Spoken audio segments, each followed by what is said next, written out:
자, 2011년 첫 과학하고 앉아있네. 21년이요. 어떻게 시작부터 다시 들어갈까요? 아니요, 그냥 가죠. 재밌으니까. 사람들이 가끔 파토님을 실제보다 약간 낮게 보는 경향이 있는 거예요. 뭐 나이를요? 아니 훌륭한 사람으로 보는 경향. 아, 낮게? 낮게가 아니고? 낮게 보는 네. 이런 걸 자꾸 편집해서 그렇거든요. 야, 너무하네. 채팅장님 편집한 것들 하나 모아가지고 내볼까요? 아니요. 자, 네, 아주 사소한 실수였죠. 2021년 첫 번째 과학하고 앉아있네. 네. 이번 달에는 아시다시피 저희가 3태 성적을 좀 순서로 바꿔가지고 네 번째 주가 과학하고 앉아있네가 돼 있는데, 보통 저희는 게스트가 오셔도 게스트를 소개도 하지 않고 오프닝을 한참 하는 그런 악명을 떨치는 방송이나, 오늘은 그런 악습을 좀 버리고 일단 게스트 소개부터 드릴게요. 천문연구원 선임연구원으로 계신 토양탐정 달연구가 심채경 박사님이십니다. 와. 감사합니다. 불러주셔서 감사하고요. 예, 소개해 주셔서 너무 감사하네요. 네. 예, 아주 특별하게. 어쩌다 보니 그러니까 이런 걸로 뭐 감사를 듣는 것도 조금 부끄럽긴 한데. 앞에 제가 그런 얘기를 해가지고 굳이 이런 왜냐면- 감사를 듣게 되잖아요. 저도 많이 들었기 때문에 아, 네. 각오하고 있었는데 너무 시작하자마자 저를 불러주시네요. 왜냐하면 오프닝이 사실은 준비한 게 박사님이 조금 더 관심을 가지실 내용이라 아, 네. 같이 얘기를 하게 될 것 같아서요. 일단 오프닝, 저희 오프닝 2021년 첫 오프닝인데, 2021년 과학하고 앉아있는 첫 오프닝이죠. 일단은 제가 화성에 착륙했다는 얘기부터 드려야겠네요. 무슨 얘기냐? 7월 달에 출발했던 UAE와 중국과 미국의 세 개의 화성 탐사선이 전부 성공했습니다. 네. 그리고 제가 화성에 착륙했다는 얘기는 그 로버인 퍼시비어런스가 잘 착륙을 해서, 저는 보딩 패스를 갖고 있잖아요. 다들 갖고 계신가요? 갖고 있죠. 보딩 패스 갖고 계세요? 프리컨 플라이어입니다. 아, 그렇군요. 네, 프리컨 플라이어. 네, 저는 이코노미석 혹은 그 카고로서, 예, 사실 카고죠. 무슨 뭐 칩 안에 이름이 들어간다는 것 같았는데, 네, 카고로 어쨌든 화성에 착륙을 잘 해서 결국은 세 개의 탐사선이 다 목적한 바를 지금 이루고 있는 상황인데, 그래서 사진을 보여드려야죠. 항상 성공하면 이런 장면이 나오잖아요. 제 생각에는 3분의 2는 연출된 장면이 아닐까, 대부분. 나중에 한번 손 한번 들어보세요 막 이러고 같이 좀 들어주세요 막 이러고 막 그런 것이 아닐까 생각이 되지만, 여하튼 네, 나사에서 착륙에 성공을 하고. 이 사진이 좀 특히 연출된 것처럼 보이는 걸 골라오신 것 같아요. 왜냐면 그래요? 실제로 중계를 할 때 그 네. 풍경을 보여주면 정말 사람들 기뻐하고 그러는 게 눈에 딱 보이긴 하잖아요. 네, 근데 이거는 보니까 줄도 한 줄이고. 뭔가 보란 듯이 손을 들고 있다 이런 느낌. 그렇네요. 사람들이, 그리고 표정도 살아있지 않은 것 같고 이렇게 험담을 하고 있는지 모르겠지만. 이거 중계를 하셨잖아요. 네. 이 지금 보고 계시는 장면은 이제 나사에서 생중계를 하셨고요. 네네. 그게 우리 시간으로 새벽 5시였기 때문에 이제 그 시간엔 저는 집에서 자다 깨가지고 요거를 같이 보고 있었고요. 그날 저녁에 저희가 과천과학관의 선생님들이랑 또 미국의 폴윤 교수님이랑 해서 그 착륙하는 내용을 다시 한번 이제 알려드리는 그런 방송을 했습니다. 네. 이렇게 보통 사람들은 새벽 5시에 깨 있으면 손흥민 축구를 보거나 이런 식이지만, 우리는 퍼시비어런스의 착륙을 보았다. 이게 이제 뭐 다들 우리 다 아는 얘기지만 7분인가? 네. 끊기는 시간이 있잖아요. 그때가 굉장히 불안한 시간이라고 하던데. 그 시간 동안에 이제 대기 상층에 진입을 해서 착륙할 때까지 한 7분 정도 굉장히 급격한 변화를 겪는 시간인데요.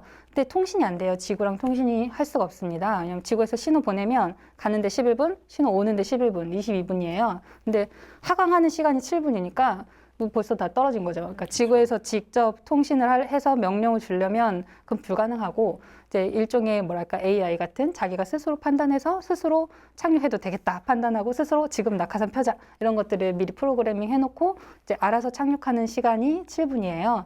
그래서 그때가 이제 손도 댈 수 없고 명령도 전송할 수 없는데 알아서 잘 착륙해 주기를 막 기다리고 있어야 되는, 그러니까 저런 장면이 나온 거죠.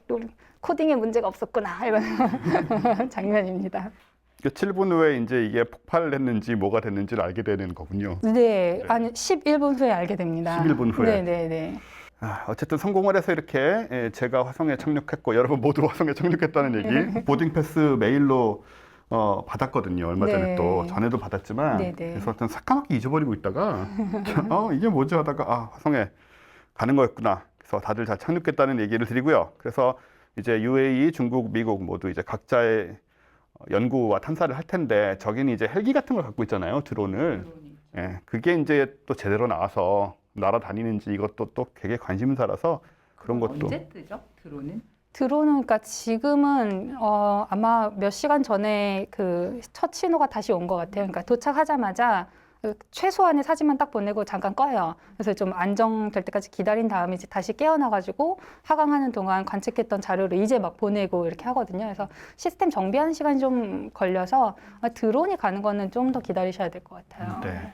또 그게 날아다닐 수 있으면 이제 앞으로 그런 식으로 좀 화성을 돌아다니면서 더 잘, 그죠? 네. 그렇게 할 수 있다고 하니 제가 늘 주장하는 그 화성의 유적과 유물, 미이라 등도 훨씬 더 쉽게 확인할 수 있지 않을까. 피라미드. 그때 이제 그 굴착하는 프로젝트가 포기가 됐을 때 그래도 그것이 어떤 파토님의 의지를 꺾지는 못했네요.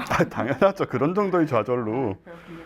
사실 저는 그 드론을 띄운다고 했을 때 약간 좀 아까 뭐랄까 회의적인 생각, 거기서 그게 드론이 될까라는 생각이 좀 있기는 했었었는데 그 진짜 좀 뜰지 조금 의심이 있기는 해요. 그렇죠. 이번에 가는 드론이, 그러니까 우리가 자신 있다 이렇게 해서 보낸 건 사실 아니고 이제 기술 시연하는 드론이라고 알고 있어요. 그래서 얘가 과학적인 관측을 하는 것은 아니고요.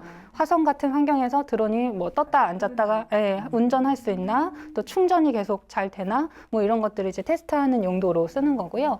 나중에 언제지? 좀 더 몇 년 뒤에 타이탄에도 드론 보냈거든요. 이제 걔는 뭐 훨씬 더 복잡한 형태의 드론이긴 한데 이제 여기서 약간 시험해 본 기술이 아마 나중에 다음 탐사에도 또 쓰이고 할 걸로 생각하고 있어요. 그리고 우리 지난번에도 얘기했지만 실패란 존재하지 않고 항상 뭔가 잘못되면은 이제 절반의 성공이잖아요. 이게 안 되는 걸 알았다.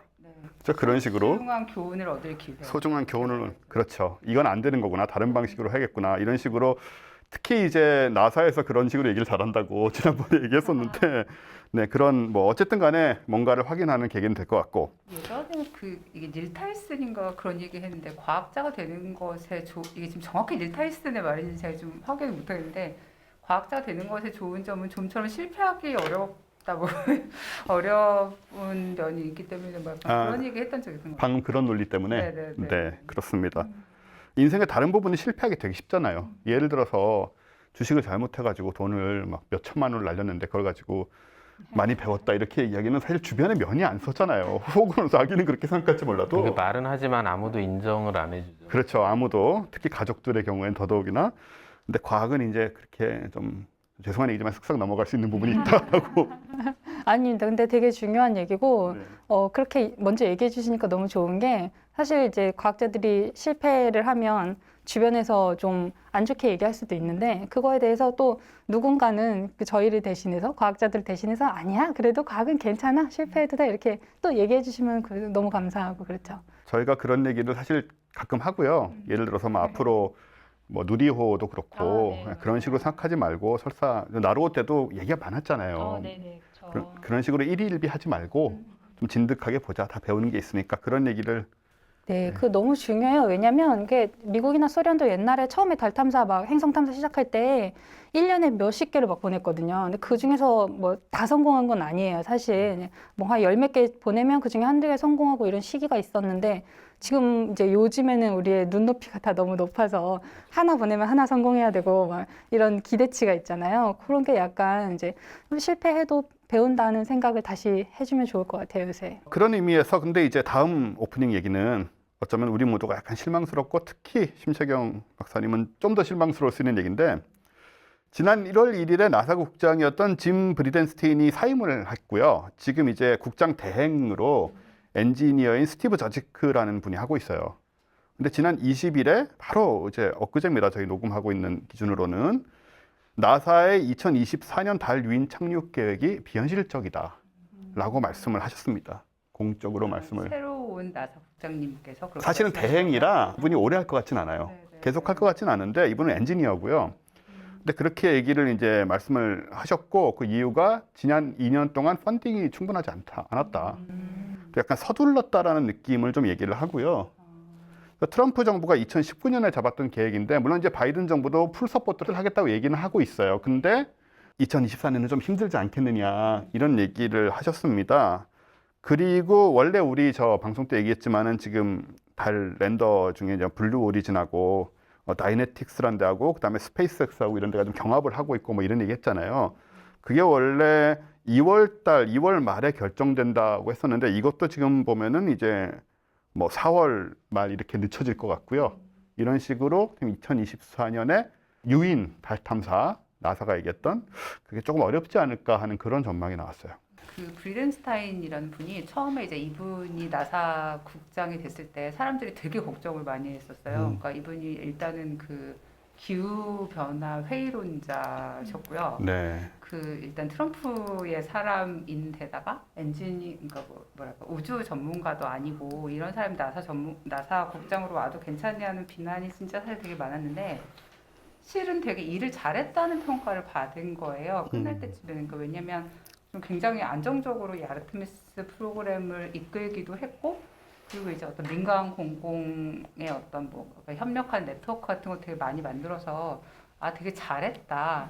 그리고 이제 트럼프가 이렇게 좀 뭐랄까 좀 약간 기분 따라서 막 이렇게 엎으려고 했던 프로그램 같은 것들을 그래도 이렇게 잘 살려내가지고 했다는 얘기를 들었는데 약간 행정 전문가로서 잘했다는 얘기를 들었는데 이게 또 그런 것만은 아닌가 싶은 생각이 또 드네요. 그러게요. 이 지금 사진으로 보시는 분이 저분이 스티브 저지크라는 분인데 네, 그렇게 또 공식적으로 얘기를 하신 걸로 봐서 내부적으로 뭐 판단이 여러 가지가 있었지 않았겠느냐. 근데 바이든 정부로 바뀌었다고 해서 뭐 서포트가 안 되고 이런 얘기는 아니라고 또 강조를 하시긴 했는데 혹시 이제 오해를 할 수 있으니까. 근데 지금 지난 2년간의 펀드가 조금 부족했고 더 시간이 필요할지 모르겠다는 얘기를 하셔서 이런 부분과 관련돼서 지금 이 나사의 유인 달 탐사 프로젝트가 다른 나라들도 관여돼 있고 여러 가지 회사들이 관여돼 있잖아요. 그래서 그걸 강조를 하셨어요. 그런 부분들이 뭐 예를 들어서 그냥 엎어지거나 이런 건 아닌데 다만 변화가 있을 수 있으니까 좀 긴밀하게 얘기를 하면서 가야겠다 이런 얘기를 또 강조를 하셨어요. 근데 박사님은 혹시 이번에 유인 달 탐사 나사가 가는 거에 대해서 어떤 연구, 본인이 하신 연구 관련된 기대라던가 어떤 그런 게 좀 있으셨나요? 기대라기보다는 제 참여를 사실 하고 있거든요. 이게 네네. 나사에서 이제 아르테미스라고 완전히 큰 틀의 사업을 계획을 하고 있고 그 아르테미스 사업 안에 이제 여러 가지 가지를 치는 작은 사업들이 있어요. 근데 그 중에 이제 CAPS라고 나사가 민간 기업의 착륙선을 사서 달에 착륙시키는 그 프로젝트를 할 계획인데 올해부터 이제 뭐 1년에 한 2대, 3대씩 계속 착륙선 보낼 거거든요.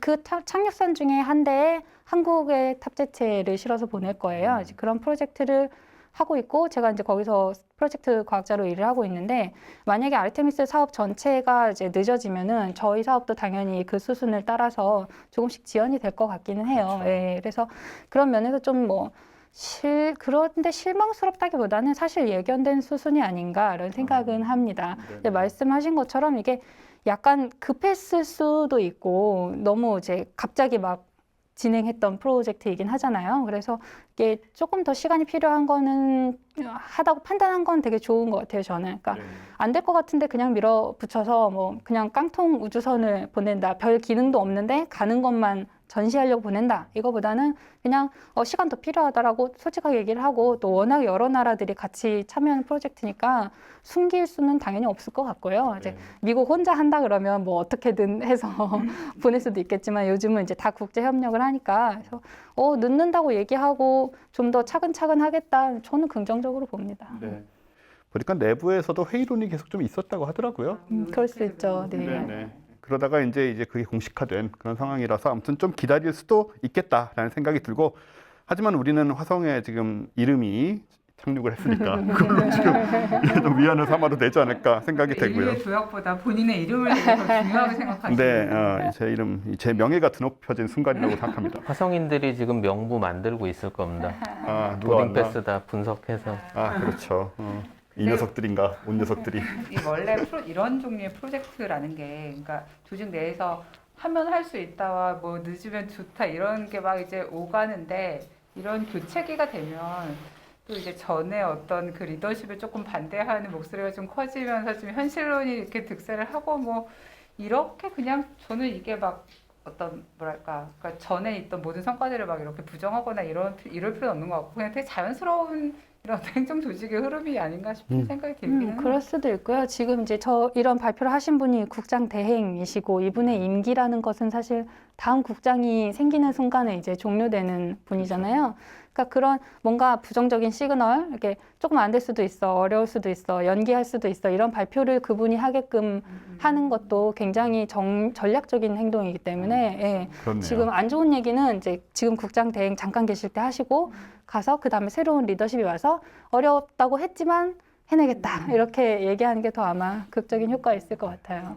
정치 감각이 좋으십니다. 아, 이거 흔히 일어나는 흔히 일어나는 일이니까 제가 뭐 현실은 모르지만 짐작컨대 충분히 가능한 얘기인 것 같아요. 말씀대로 저분이 계속 하실 것 같지 않고요. 지금 근데 나사의 국장에 좀 후보도 아직 없다고 그런 얘기로 봐서 좀 시간이 걸릴 것 같긴 하더라고요. 저쪽도 지금 약간 복잡한 상황인 것 같습니다. 네, 나사의 관계자들이 지금 많이 바뀌고 있어요. 계속. 그래서 저희도 같이 일하던 분이 담당자 바뀌고 이래서 조금 그런 면에서 그것도 시간이 걸리는 것 같아요. 자, 저희 이렇게 오프닝 정리하도록 하고 뉴튼의 발가락으로 들어갈 텐데 우리 이번 뉴튼 발가락은 오늘 저 방송되는 날이 정월 대보름입니다. 2021년. 그래서 대보름 특집으로 지금 마련한답시고 지금 달 박사님도 오시고 새로 이제 과학하고 안전인내로 영전 승진하신 걸 박사님도 네, 오시고 했는데 걸 박사님은 지금까지 삼태성조에서 테크 얘기를 하시다가 이제 과학하고 안전인내 새로 오셔서 좀 혼란스러우시죠? 뭐 눈치껏 잘 해야죠.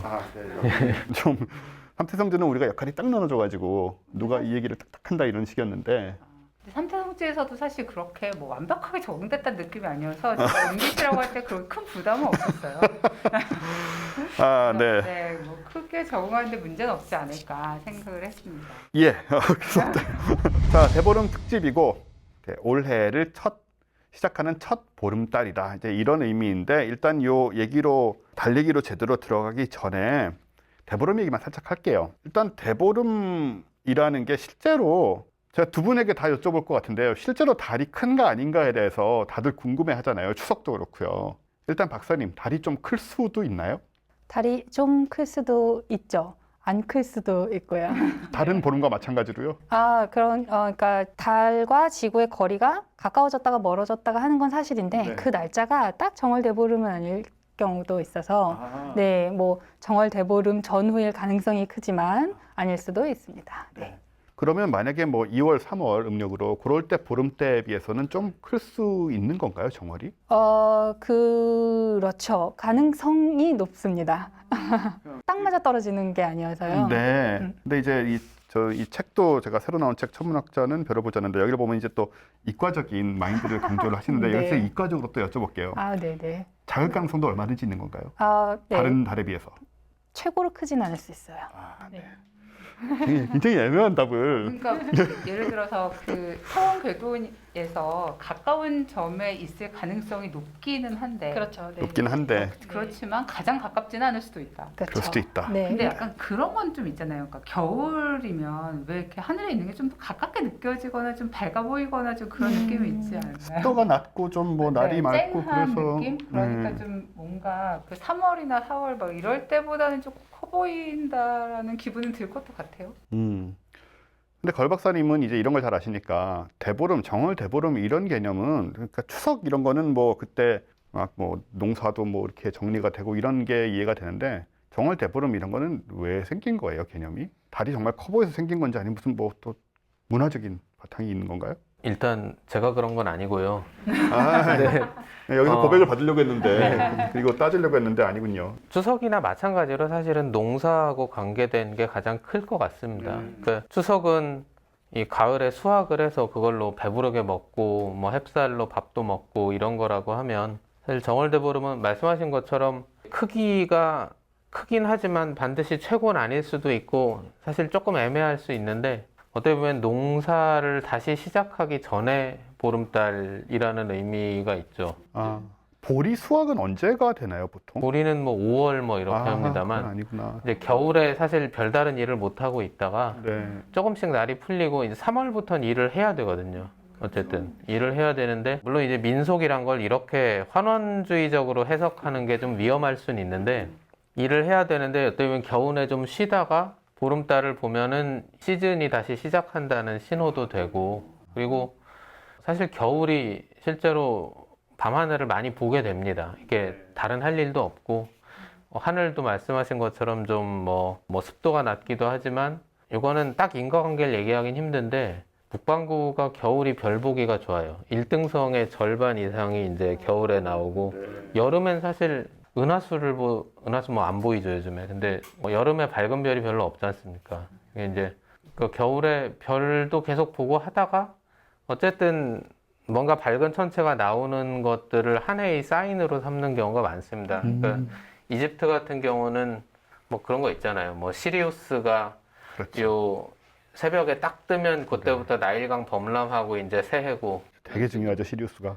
약간 그런 의미가 있지 않을까. 뭐 그때 먹는 것들도 사실 좀 그래요. 이제 뭐 나물 말려뒀던 겨울에 말려뒀던 나물 그리고 오곡밥도 어떻게 보면은 쌀 남은 거 탁탁 긁어서 떡국 해 먹고 나면 이제 쌀밥만 먹기가 좀 모자란 상황이 되니까 오곡밥에 말려서 겨울 냈던 나물 이런 거 뭐 배불리 먹고 쥐불놀이해서 밭에는 불 한번 잡초 한번 태우고 네.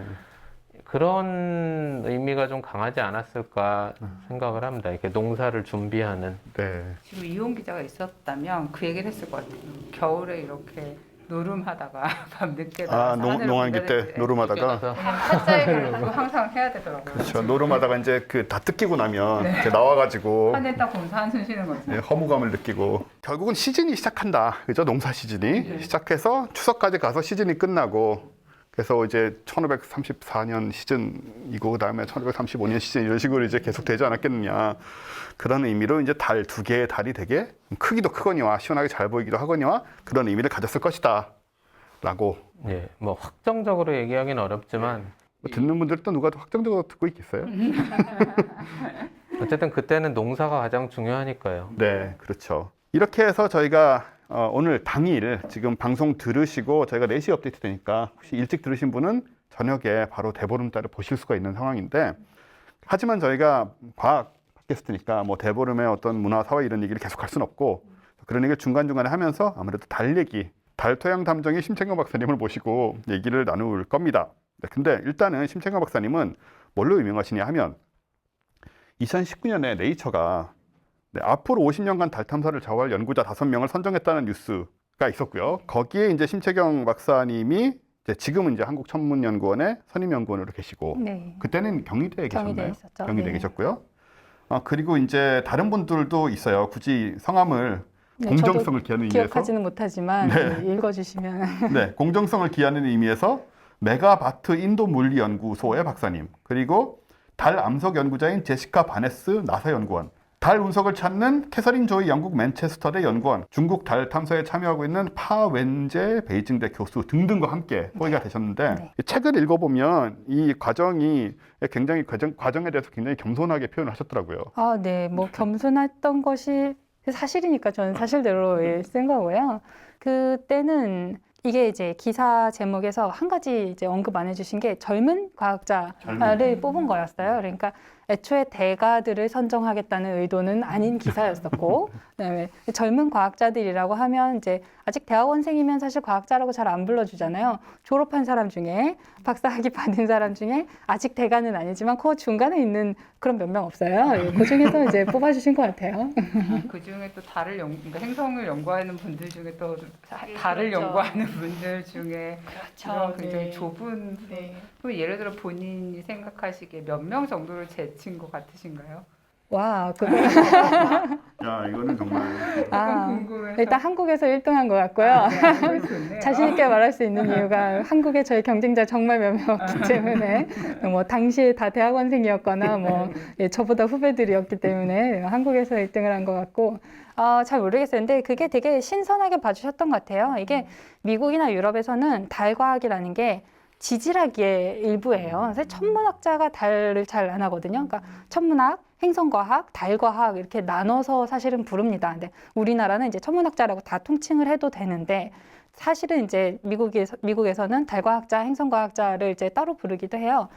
그만큼 달과학은 약간 독특한 분야고 거기에는 천문학보다는 지질학적인 베이스가 굉장히 많이 깔려 있어요. 그래서 그분들은 이제 크레이터 하나를 보는데 큰 크레이터 사진, 우리가 요즘에 고해상도 사진을 다 가지고 있잖아요. 워낙 위성이 많이, 탐사선이 워낙 많이 가서 달 지도 다 알고 있고 큰 크레이터에 뭐 사면에 흘러내린 돌들의 흔적 이런 것도 다 볼 수가 있는 정도의 아주 고해상도 사진 우리가 다 가지고 있어요. 그래서 지질학 하시는 분들이 그런 크레이터를 이렇게 열심히 하나씩 연구를 하십니다. 이쪽 사면에 흘러내린 흔적, 뭐 또 다른 크레이터 하나, 이제 크레이터 하나로 논문 쓰시기도 하고, 뭐 크레이터 한 2개, 3개로 논문 쓰시기도 하는데 제 논문은 크레이터가 몇천 개가 나오거든요. 그래서 사람들이 보기에 쟤 뭐야 이렇게 보셨던 것 같아요. 되게 신선하게 보셨던 것 같고 저는 이제 크레이터의 하나를 특징을 본 게 아니라 크레이터의 특징을 나타내는 걸 어떤 파라미터 하나로 결정을 해서 그 파라미터 수천 개를 이제 그래프 하나에 뿌리는 일을 한 거죠. 그러면 뭐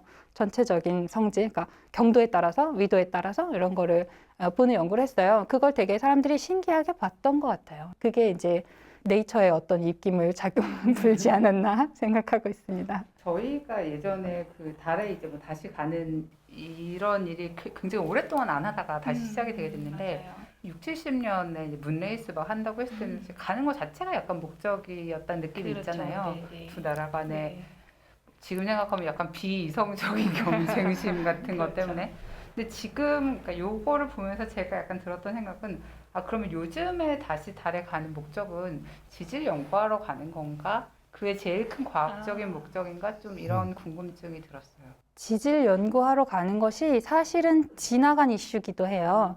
그러니까 일반인들이 대중적으로 많이 알려진 것은 6, 70년대에 달에 갔고 그 다음에 안 했고 지금 다시 가려고 한다라고 생각하시기가 쉬운데 그것은 6, 70년대 이후부터 한 2000년대 초반까지는 달 과학을 했기 때문에 사람들이 별로 관심이 없어서 모르신 거예요. 그동안 계속 인공위성을 계속 보냈고 탐사선을 계속 보냈고 과학자들은 신나는 연구를 많이 하고 있었어요. 특히 미국에서 이제 신나는 연구를 많이 하시다가 지금은 그동안 이제 지질을 그래서 많이 하셨고요. 지금은 지질도 하고 있지만 사람이 가려고 뭐 거기 사람이 가려면 오래 머물려면 기지도 건설해야 되고 그런 것들이 중요하기 때문에 그리고 지금은 이제 지질 자체를 연구한다기보다는 사람이 가서 그곳에 있는 흙을 가지고 뭘 할 수 있을까 그런 것들을 연구하는 측면에 뭐 지질이라고 할 수 있겠죠.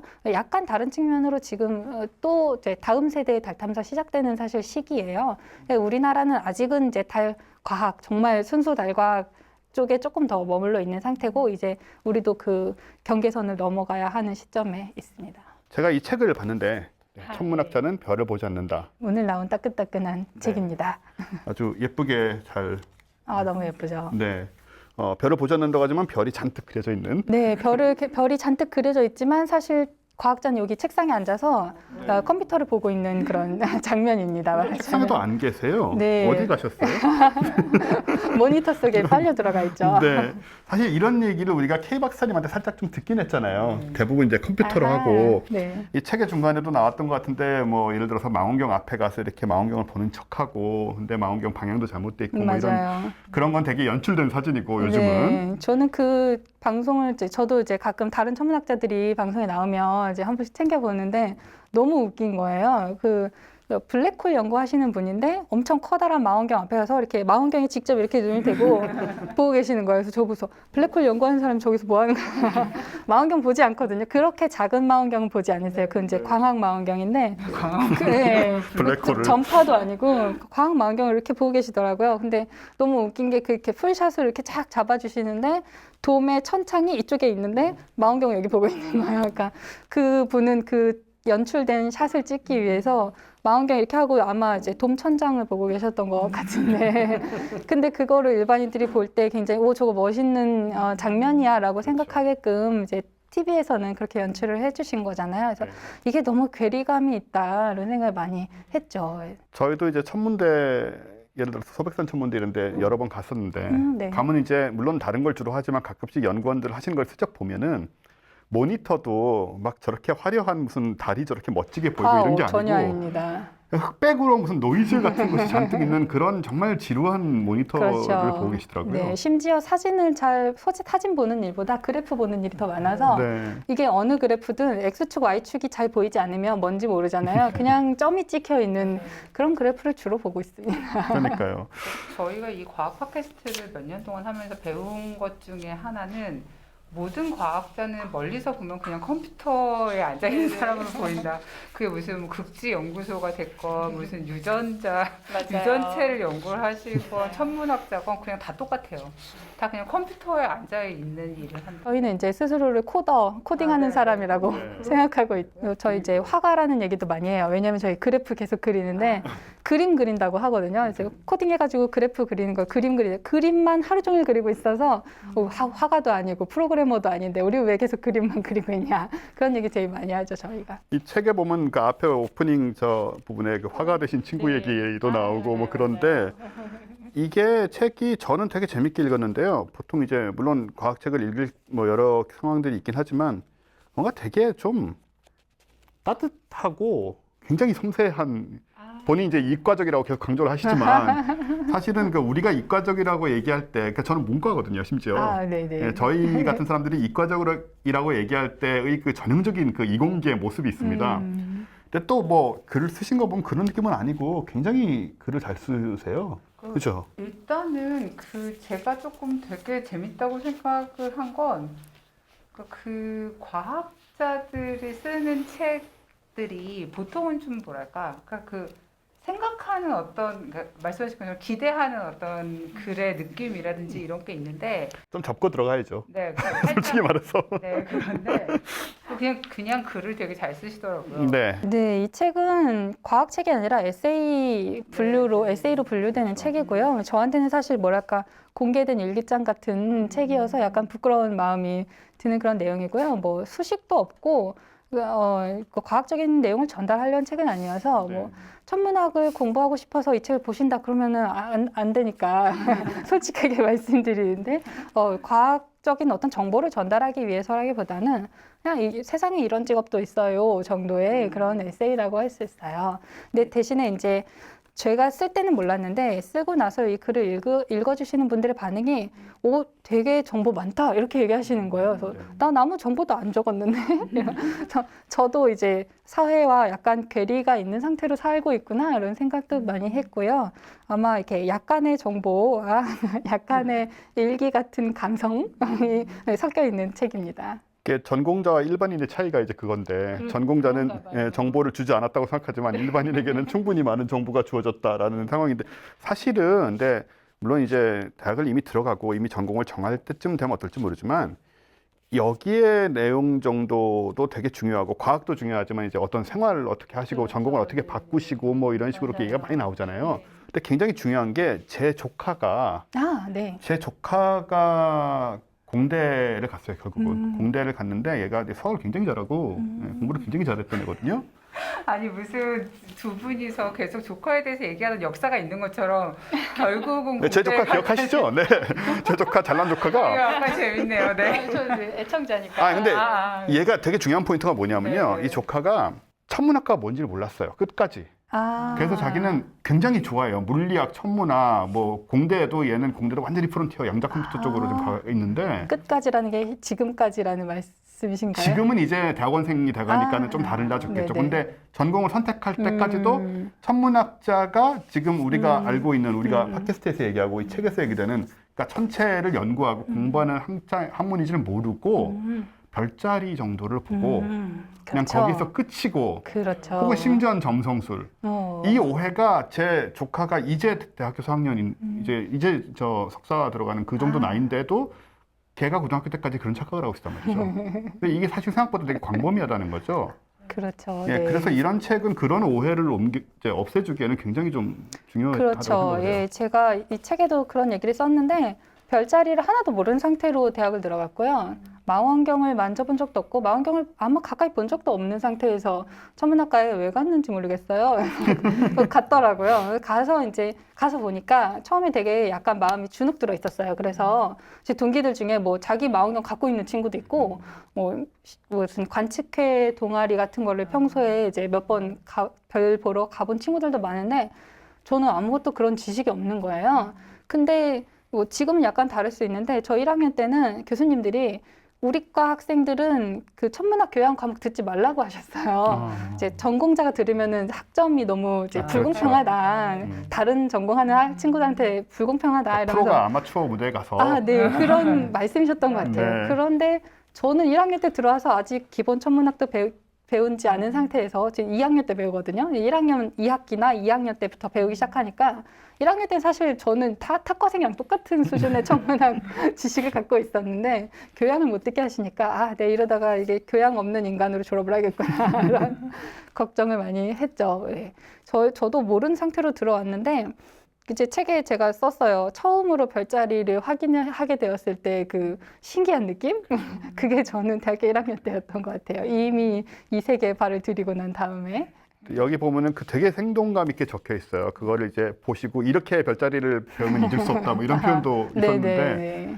사실은 별자리란 걸 우리가 특별히 뭐 그런 거를 내가 아마추어로 뭐 열심히 보고 어릴 때부터 그런 사람이 아니면 예를 들어서 저한테는 항상 의미 있게 남아있는 게 카시오페이아거든요. 네. 별거 없어요. 그냥 옛날에 어디서 봤는데 북극성을 중심으로 이쪽에는 큰 곰자리가 있고 북두칠성이 있고 저쪽에는 카시오페이아가 있다고 하길래 그냥 그걸 어느 날 저녁에 한참 찾은 거예요. 근데 생각보다 잘 안 보였어요. 잘 안 보여요. 너무 크고 생각보다. 네, 생각보다 잘 안 보여요. 네, 맞아요. 크고 해가지고 W자를 찾으려는데 어디 있는 거지 하다 어느 순간 갑자기 저 W구나. 그럼 이제 기억이 나고 아직도 쉽게 찾고. 그날의 기억이 그쵸, 사실 그냥, 있는 거죠. 예, 이게 네. 각인이 되는 거잖아요. 맞아요. 근데 네. 그런 식의 경험들을 이제 근데 제가 되게 어릴 때인데 그 경험을 계속 나갔으면 좋았을 텐데 거기서 끝났어. 못해서 잘 안 됐어요. 아니 그 천문학자 된다는 얘기는 아니고 별자리 찾는 수준. 예, 저는 뭐 전국적으로 유명한 스포자 스스로 막 하도 얘기하다 보니까 여기 다 그렇지만 예, 저는 특별히 좀 더 심합니다. 근데 난 진짜 매번 얘기하지만 저는 파토님 같은 수포자는 아니에요. 그러니까 누군가 어느 시점에선가 수학을 포기하게 되잖아요. 그러니까 그때 K 박사님도 그러셨는데 본인도 수포자라고 굉장히 우리보다 나중에 포기한 사람이긴 하지만 수포자라고 하셨는데 서로의 두 기대치가 분이 다른. 라이브에서 한번 수학 대결을 그걸 사실 할 필요도 없어요. 파토님은 사인 코사인 그런 것도 뭔지 모르고. 네, 내가 졌어. 벌써 졌습니다. 사실 약간 항복. 우리나라에 누구를 데려와 탭을 칩니다. 탭을. 파토님한테 지긴 어렵다. 이런 왜 생각이. 걸리기도 전에 탭을 치는 거 있잖아요. 그러니까 알겠어요. 근데 그런 얘기를 그 뭐 삼각함수 이런 것도 그냥 교과서에서 배우면 되게 재미없잖아요. 네. 근데 저희 최근에 그 교수님이랑 양꼬치를 먹으러 갔었는데 양꼬치 요즘에 기계가 이렇게 자동으로 그렇죠. 돌려주잖아요. 그죠. 그래서 그게 이제 방식이 있어요. 이렇게 돌려주는 게 있고 한쪽에서 뭐 돌아가면서 그 방식이 두 개가 있더라고요. 네. 수를 계속 전달하는. 네네. 그 양꼬치집마다 요렇게 생긴 게 가로로 길게 생긴 게 있고 세로로 이렇게 생긴 게 있는데 그거 보시면서 이거 사인 코사인 애들한테 얘기해줘야 되는데 그 얘기 하시더라고요. 나 탭 이해 못함. 이 책이 아마 그 주간 문학동네 웹진에 네, 연재됐던 걸로 알고 있고 이제 연재될 때도 되게 좋아하는 분들 많았던 걸로. 네. 그때 주간 문학동네라는 웹진이 처음 시작하는 그 창간 멤버예요, 말하자면. 그래서 이 창간 멤버이기 때문에 정말 그런 좀 뭐랄까 개업 효과가 있었던 것 같고, 이제 주간 문학동네라는 웹진도 굉장히 특이한 플랫폼이었거든요. 이게 뭐 로그인도 안 해도 되고 그냥 아무나 아무 데서나 그냥 편하게 읽을 수 있는 무료고 이렇게 했는데 사람들이 많이 관심을 가졌는데 그중에 과학 얘기 쓰는 사람이 있네가 굉장히 신선하게 보셨던 것 같아요. 같이 이제 그 오픈한 멤버로 네, 정세랑 작가님, 박사경 작가님 이렇게 네, 약간 문학 쪽에서 되게 유명한 분들하고 같이 하셔서 또 이분들이 낸 책들도 되게 잘 됐잖아요. 네. 제가 생각하기로는 이게 1번 개업 효과다, 2번 꽃다발 효과다 이렇게 생각하고 있습니다. 근데 전혀 어렵지 않고 한눈에 싹 계속 읽을 수 있는 그런 책인데 보면 과학 정보도 있거니와 되게 따뜻하고 되게 섬세한 감성이 많이 들어 있어서 저는 아주 저의 취향에 맞는, 저는 문과로 까다로운, 네, 아까 말씀했지만은 이과 쪽 사람이 쓴 책이라면 일단 접어주고 들어가는 면이 있는데요. 그렇지 않았다라는 얘기를 드릴 수 있을 것 같아요. 근데 여기 보면 또 재미있는 것 중에 하나가 이제 말씀하신 대로 이제 이 책에 보면은 뭐 경선이랄까요, 뭐랄까요, 네이처도 그렇고 처음에 전공하신 것도 그렇고 그리고 뭐 타이탄 이런 것들, 행성 이런 것들 하신 것도 그렇고 다 우연과 뭐 이런 것들의 그렇죠. 조합 네. 등으로 이루어졌다라고. 인생은 우연의 소산입니다. 사실 뭐 우리가 팟캐스트 하고 있는 것도 그렇긴 한데요. 근데 보시면은 타이탄을 하시다가 네네. 예, 지금은 또 달로 넘어와 계시고. 그렇죠. 엄청난 변화였어요, 사실은. 그러니까요. 좀 네. 많이 다르잖아요. 엄청나게 다르죠. 타이탄에서 이제 제가 타이탄은 뭐 표면을 했으면은 큰 변화가 아닌데 타이탄이라는 게 토성의 가장 큰 위성인데 대기가 있어요. 그렇죠. 위성인데도 대기를 가지고 있고 이 대기가 지구랑 거의 비슷해서 뭐 1.5기압 정도 됩니다. 지구가 1인데 1.5예요. 그러니까 굉장히 비슷한 상황인데 저는 그 대기를 했거든요. 네. 그 대기 분광 연구를 했는데 다른 대기가 없잖아요. 그래서 저로서는 사실 그러게요. 행성 대기 하던 사람이 대기가 없는 곳에 가서 맨 땅에 헤딩하는 이 느낌으로 전공을 굉장히 많이 바꿨는데 하지만 밖에서 보시기에는 제 경희대 그냥 계속 여기 있는 거구나 이렇게 생각하실 수도 있을 것 그리고 같아요. 토성에 달 하다가 지구에 달 하는구나. 뭐 이런 정도. 위성을 좋아하나 봐. 약간 이런. 저를 이제 뭐 위성 전문가 이렇게 불러주신 분 계셔서 깜짝 놀라서 그래서 그랬나? 이러고 저로서는 이제 굉장히 큰 시프트였죠, 사실은. 타이탄에서 만약에 그 타이탄 대기가 지금 사실 원시 생명체 이런 얘기가 있잖아요. 그 호수도 있고. 만약에 뭔가 발견되면 너무 아깝지 않을까요? 거길 떠나는 맞아요. 게? 떠났다고 생각하지 떠나지 않죠. 않아요? 네, 저는 우리 모두 태양계인이기 때문에 네, 떠났지 않았고요. 예, 여전히 타이탄 관심 계속 가지고 있고 뭐 목성, 토성 이런 걔네들도 이제 행성 대기 과학자들이 하는 천체가 목성, 토성, 타이탄, 천왕성, 해왕성 이런 천체들이 다 보거든요. 그래서 그런 분들과 아직도 계속 공동 연구는 조금씩 진행하고 있고 그런 한편에 이제 달로 이렇게 옮기게 됐죠. 그거는 시대적으로 제가 그냥 그런 운을 타고났던 것 같아요. 그래서 그때는 달로 가는 게 굉장히 저한테는 큰 이동이자 되게 자연스러운 순서였어요. 그러면 타이탄은 이제 그 액체 때문에, 물은 아니지만 액체가 많이 있고 호수가 있고 해가지고 정말 생명체가 있다고 쭉 하는데 달에는 괜히 물어보는 건데요. 달에는 생명체가 있을 가능성은 전무하겠죠? 그 파토님이 예전에 뉴스공장에 나와서 얘기하신 거 들었는데 물곰 보냈잖아요. 네네, 그 그렇죠. 친구들이 아마 유일한 생명체가 아니었나 생각합니다. 지금까지 살아있을 수도 있을까요? 약간 동면을 언제까지 했을지가 조금 그들의 안부가 굉장히 궁금한데 그러게요. 저도 그때 모카 씨도 보냈는데 모카 씨 이제 싹이 났는데 그 싹이 난 거는 달에서 싹이 난 게 아니라고 하더라고요. 그렇다고, 가는 네. 동안 싹이 난 거를 이제 거기서 관찰을 했기 때문에 이런 내용도 책에 다 들어있습니다. 처음에는 달에서 싹이 자란 건 줄 알았는데 알고 보니까 아니었다 해서 그 식물도 안 됐고 동물은 이제 물곰이 갔는데 걔네들이 살아있을까 추락했잖아요. 네. 이제 충격을 받고 추락을 해서 이렇게 다 깨졌기 때문에 걔네들이 어떻게 살아남았을지 궁금하고 그 외에는 사실 생명체를 찾을 수 있을 것 같은 환경은 사실은 아니에요. 그죠. 그리고 제가 물곰을 키워보려고 이제 맞아.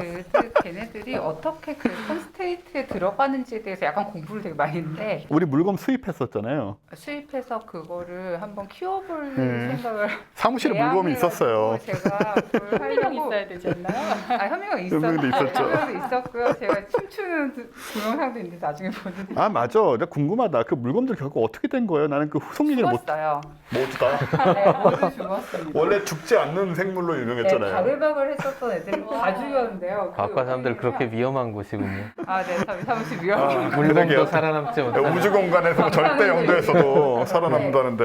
그래서 제가 그 친구들을 그 친구들이라고 약간 마음이 안 좋은데 그 실험 대상들을 그러니까 그 동면 상태로 보내보려고 되게 애를 많이 썼거든요. 근데 굉장히 까다롭다고. 그러니까 이게 갑자기 예를 들어 냉동실에 넣는 식이거나 이렇게 하면 안 되더라고요. 온도가 급변하면 네, 안 급변하면 되는군요. 안 되고 천천히. 심지어 얘네들이 3다수 넣으면 죽어요. 왜 그래요? 그 특정한 브랜드의 물을 넣어야지만 물을 아, 그 브랜드는 도대체 어떤 브랜드인가요? 나 지금 이름이 생각나는데 피지 생수인가 뭐 비싼 걸 좋아하네.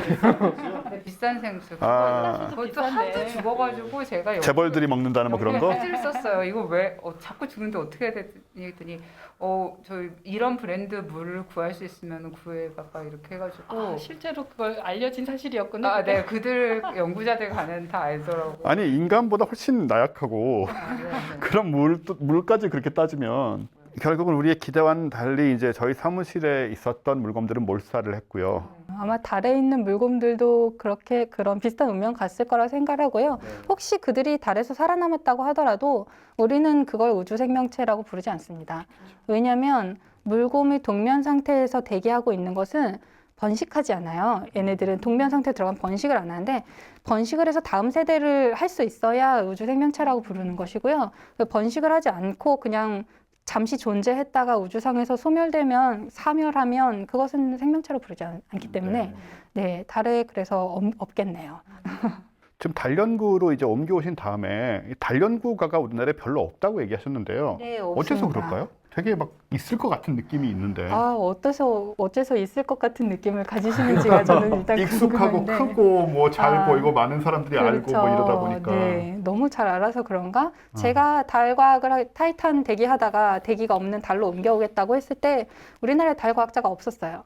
전혀 0명이었어요. 제가 가서 1명이 되었죠. 아니 나이 드신 분들도 전혀 없고 뭐 없죠. 젊은 사람도 없고 네, 왜냐하면 이제 달이라는 게 아까도 말씀드렸지만 이미 지질학의 영역으로 넘어간 지 오래라 탐사선을 보내본 적도 없는 우리 입장에서는 국내에서 그런 일을 할 수는 없는 거예요. 그래서 아마 미국에서 그쪽 현지에 적응해서 살고 계시는 달 과학자가 있을 수는 있겠죠. 한국계의 미국인 달 과학자가 있을 수 있겠지만 제가 만나본 사람은 없고 한국에서는 탐사선을 보내본 적도 없는 나라가 달 과학을 한다는 것 자체가 상상할 수 없는 저희로서는 저희의 경계 밖이었죠.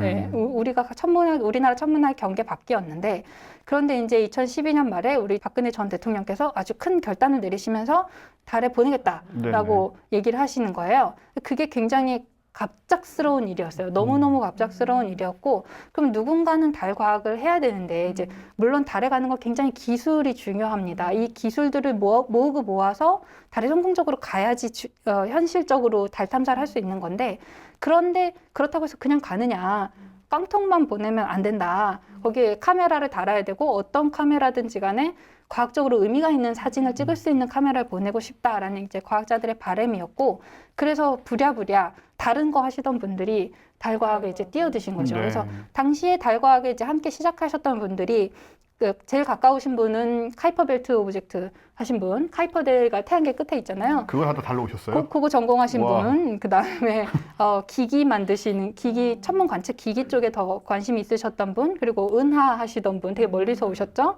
그리고 제가 그러게요. 타이탄에서 와서 제가 제일 가까이에서 온 사람이었어요. 그러게요. 그래서 이제 그런 뭐 은하 하시던 교수님 이런 분들이 보시기에는 너 태양계 했으니까 일로 와. 할 수 있잖아. 이렇게 해가지고 저 대기 전공자인데 점점점 하면서 예, 그냥 그분들이 보시기에는 뭐 너 원래 태양계 하던 애인데 태양계니까 와라 이렇게 해서 그렇게 시작을 하게 됐죠. 그러니까 완전히 무슨 외인구단 스타일의 그러게요. 그냥 여기저기서 이렇게 모여 있었던 것이고 사실 저도 그때는 이제 달 과학자라고 말할 수 없었죠. 저는 타이탄 전공으로 졸업을 이미 한 상태였기 때문에 우리나라의 달 과학으로 박사학위를 받은 첫 번째 사람은 2017년이 돼야 나옵니다. 네. 2017년도에 우리나라 달과학 박사 1호가 나왔고 이제 그분은 천문연구원의 정민섭 박사라고 저희랑 같이 일을 하고 있고 네. 저도 이제 사실은 타이탄에서 먼 길을 떠나서 달로 온 사람이었죠. 근데 이제 탐사 얘기를 하셨는데 여기 책에 보면 우리나라가 달 탐사 경험이 없는데 라는 자격지심을 좀 갖고 계시다가 외국 그렇죠. 학자들하고 얘기하면서 맞아요. 오히려 그걸 떨쳐버렸다는 느낌의 얘기들이 또 있거든요. 그건 또 맞아요. 어떤 스토리였나요?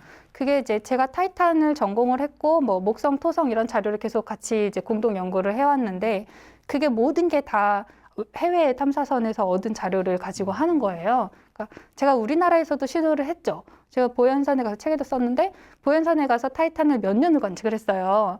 왜 몇 년을 관측을 했냐면 우리 저 오프닝 할 때 얘기한 정월 대보름 때문에 달이 너무 밝아서 관측이 제대로 안 되고 그다음에 정월 대보름은 항상 뭐 눈이 오거나 뭐 비바람이 불거나 이런 날이잖아요. 겨울이라서 그래가지고 정말 몇 년 동안 타이탄 관측을 시도를 하다가 못했어요. 그리고 마지막 날 진짜 날씨가 되게 좋고 관측할 날이 딱 하루 있었는데 약간 문제가 생겨서 그 자료를 거의 못 썼어요. 그래서 이제 제가 대학원에 있는 아주 오랜 시간을 그때가 딱 하필이면 그때 타이탄 잘 보이는 제가 대학원에 있을 때 타이탄 잘 보이는 시기가 정월대보름 전후로 몇 년간 그랬기 때문에 여기 아주 보면 망원경에가 필터 낀 거 몰라가지고 네, 그 얘기 맞아요. 바로 나오는데요. 그 네. 얘기입니다. 예. 그때 ND 필터 끼워져 있어가지고 그 타이탄이 원래도 밝은 천체가 아닌데 굉장히 어둡게 찍힌 거예요. 너무 어둡게 찍혀서 저는 심지어 분광하는 사람이라 이게 저 노출을 30분 주거든요. 카메라 노출을 이제 우리 뭐 0.01초 뭐 이렇게 주는데 노출을 30분 이상 줘야지 겨우 그 밝기가 나오는데 그거 더 어둡게 찍힌 거예요. 그래서 그 신호를 쓰기가 굉장히 어려운 상태였고 그래서 한국에서는 안 돼요. 그리고 한국에서 관측했을 때 제 타겟이 정말 조금 한 몇 픽셀밖에 안 되거든요. 근데 그 당시에 유럽이랑 미국에서 탐사선을 보내서 타이탄의 지도를 그리고 호수에다가 이름을 붙이고 뭐 이러고 있던 시즌이었어요. 그래서 제가 그때 국내 망원경을 가지고 논문을 썼을 때 심사자의 반응이 그렇게 우아하게 쓰셨는데 평을 우아하게 쓰셨는데 제가 행간을 읽기에는 너 한국에서 1점 몇 미터짜리 망원경으로 점광원으로 뭐하니? 이런 그런 평이었어요. 이걸로 무엇을 이렇게 천문학 소사이어티에 네가 뭘 기여할 수 있겠느냐 이런 얘기였는데 그래서 이제 해외 탐사선 자료를 계속 써야 됐었죠. 그런데 가면 이제 당시에는 제가 대학원 다닐 때는 이제 카시니가 한참 활동을 할 때여서 학회에서 카시니가 뭐 어제 보내온 자료야. 지금 학회에서 처음 공개하는 거야. 이러면서 막 보여주는 사건들이 많이 있었어요. 그런 사진을 새로 찍은 사진 뭐 딱 보여주면 사람들이 막 거기서 박수치고 학회 도중인데 네.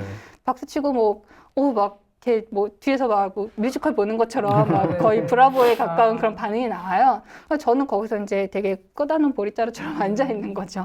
뭐지? 말하면서 그 사람들은 되게 감흥이 많이 있는데 저는 그 데이터 빌려 써야 될 것 같고 오늘 관측한 자료라고 방금 공개했지만 나는 1년 뒤에 쓸 수 있고 독점 기간이 있거든요. 그래서 그럼 저는 그들만의 경사인데 저 혼자 거기 앉아 있는 것 같은 그런 기분이 그러게요. 드는 거예요. 그래서 탐사선을 안 보낸 나라의 행성과학자로서는 자격지심을 가질 수밖에 없었던 것 같아요. 근데 그게 이제 나의 못난 생각이었구나를 깨닫는 순간이 약간 늦게 왔죠. 네. 그러니까 어릴 때는 그걸 잘 모르다가 좀 시간이 지나고 나서 제가 이제 그 공동 연구자 중에 뭐 미국인도 있고 지금 우크라이나에 계시는 분이 있는데 우크라이나 이 할아버지가 옛날에 이제 아폴로 시대에 활발하게 활동하셨던 분이세요.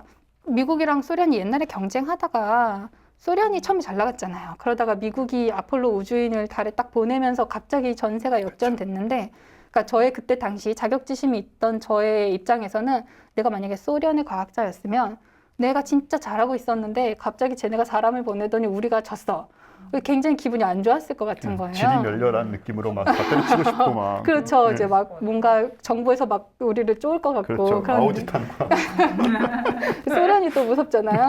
그러니까 그런 느낌을 갖고 있었는데 그런 얘기를 제가 언제 한번 꺼냈더니 그 미국인 과학자 너무 깜짝 놀라면서 난 그런 생각 한 번도 안 해봤어. 소련인 과학자. 그러면서 러시아인. 그 소련인 과학자 얘기를 하시더라고요. 아폴로가 그 유인 착륙에 성공했을 때 그 소련 과학자는 기분이 어땠을까 물어봤더니 내가 그거 옛날에 물어본 적 있는데 우리가 달에 사람 보내서 너무 좋다고 했어. 이렇게 우리. 얘기하시고. 거짓말일 것 우리 거짓말일 것 같은데. 거짓말 같은데. 아니 왜냐면 저희가 작년에 그 아폴로가 착륙한 날에 미국 신문을 구해가지고 그때 저희가 네. 그걸 네, 했었는데 그렇죠. 참여하고 그랬었는데 선생님 나중에 하나 드릴게요. 제가 오늘 챙겨놓은 거 까먹었는데 그때 거기 뭐 했었냐면 그날 그 어젯밤에 어제 이걸 우리가 중계할 때 소련에서는 무슨 TV 프로그램 방송했나 이걸 미국 애들이 되게 치사하게 신문을 낸 거예요. 근데 이제 전 세계가 다 달 착륙을 보고 있을 때 소련 애들은 이상한 영화 자기네 자국 무슨 영화 같은 거 이런 거 방송했다는 걸 약간 놀리는 것 같은 기사를 냈더라고요. 그때는 그게 맞았고 이제 몇십 년 지나고 연방도 없어지고 하니까 이제 좀 휴메니티가 되살아나서 이렇게 된 거예요. 그리고 그 친구들도 그 시간이 필요하죠. 그 당장의 라이브로 어떻게 그걸 또 보여주겠어요. 설마하니.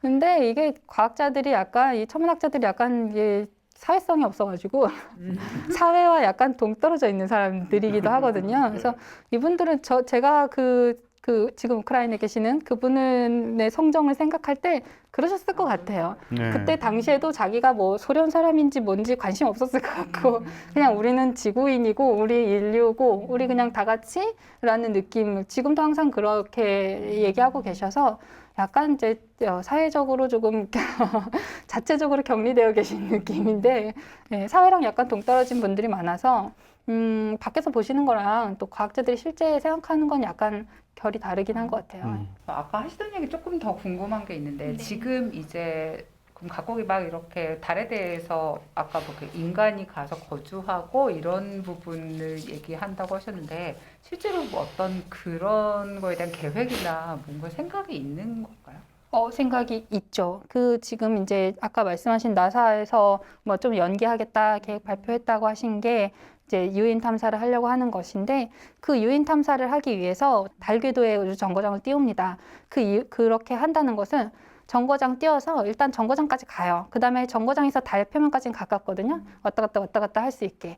사람이 계속 왔다 갔다 할 수 있게 그런 시스템을 구축하겠다는 거예요. 그 계획이 굉장히 구체적으로 세워져 있고 단계별로 차곡차곡 세워져 있고 그다음에 이 단계가 끝나면 요 기술과 경험을 기반으로 화성에 또 가겠다. 이런 계획들을 나사가 정말 대단히 구체적으로 가지고 있고, 그 뭐 국제우주정거장을 만든다던가, 기지를 건설한다던가 하는 것들에 여러 나라들이 다 참여를 하고 있어요. 그래서 미국이 만약에 혼자 한다, 그러면 우리가 옛날에 아폴로 미션 때처럼 뭐 음모론이 막 나올 수 있겠죠. 쟤네 뭐 아무것도 안 하면서 하는 척만 한다.